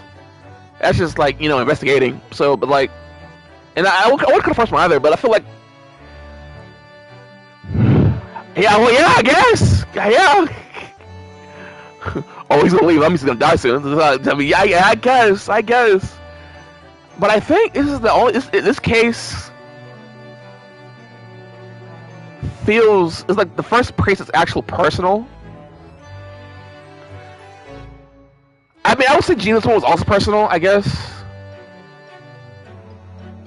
But I don't know, but maybe because I know we've known Gregson longer, like we've known Gregson from the beginning, and this one feels like actually personal. Like he wasn't part of the friend group, but he was part of the friend group. You know, like he was part of gang. You know, I always consider him like he was with gang. You know, he was part of the group, and it's just yeah, because like Gregson's like. You get the impression like he's a hard ass, and like he's rough on the edges, but like he's soft on the inside, you know.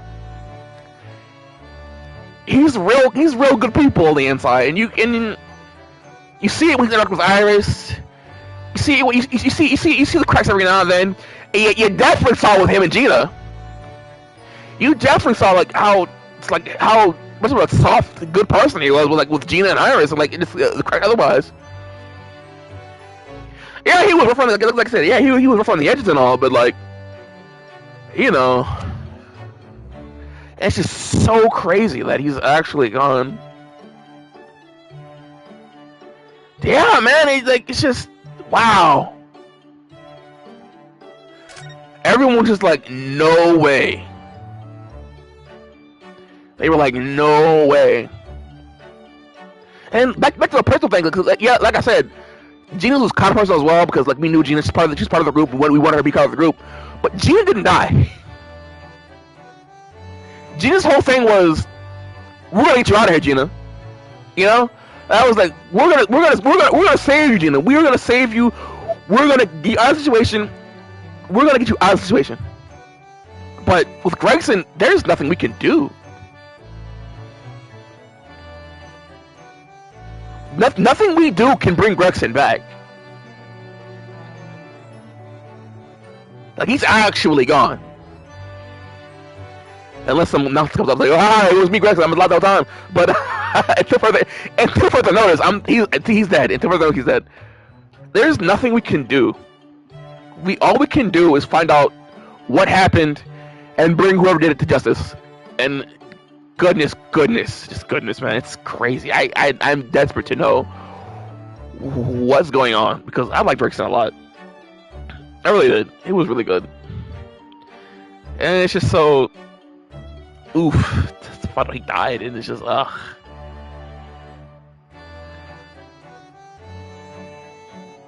I don't know. I don't know if this is heavy-handed or not, or like too much.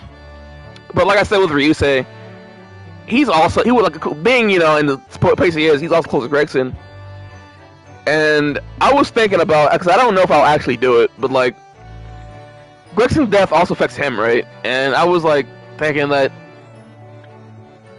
he'd like get Gregson's coat, you know, you kind of Gregson's coat would symbolize like, you know how Ryunosuke got Cosmic Sword, it'll be kind of like that, you know. I was thinking like that, but like I don't know, but like I just feel like just that little oomph, you know. But jeez, Gregson was so good, and it's so sad. It's so sad, and it's just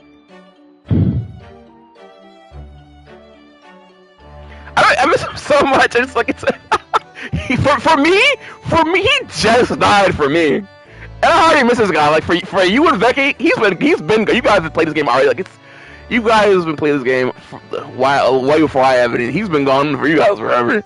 So like, but oh brother, the impact this man had, it was so good. I would have loved to see more with him. It's still so sad. It's just wild. I was like, I see Gregson every day. Is like, oh, Gregson, oh, how I miss you so. Man, actually bonkers, dude. It's actually boxing. I mean, boxing. That would have been so good though. Like, come on, Gregson just went over doing so good, and then, and then here he is, curl up dead in the morgue. Oh man.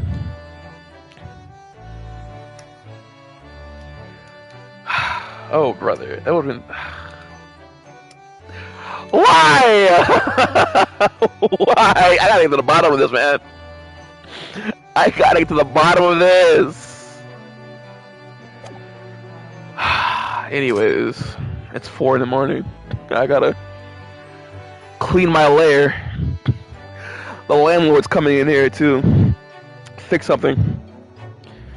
So rather have it be spick and span before he comes down here. So gotta move everything out and etc. etc. But oh man, those escapades were so fun.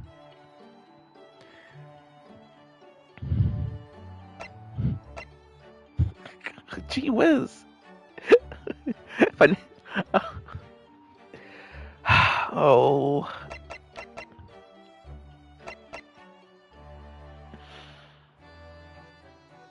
I love them so much. They were so good. I knew I was gonna like them. I knew I would, because like, how couldn't I? Everything in this game has been so great. I knew for a fact that I was gonna like them. There was no way that I wasn't going to like the escapades. But I didn't know I was like them as much as I do now.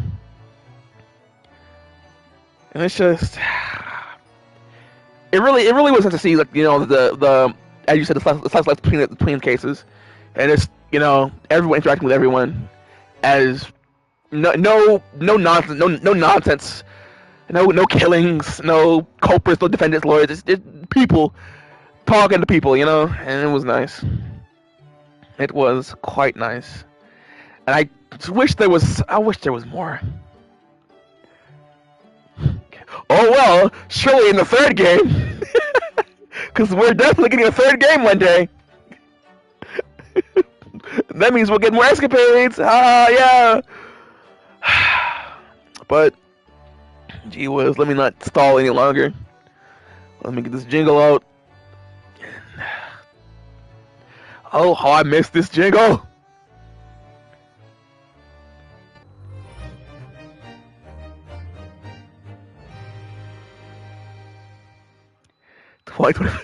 Dude, 2025 is our year. 2025 is our year. For sure.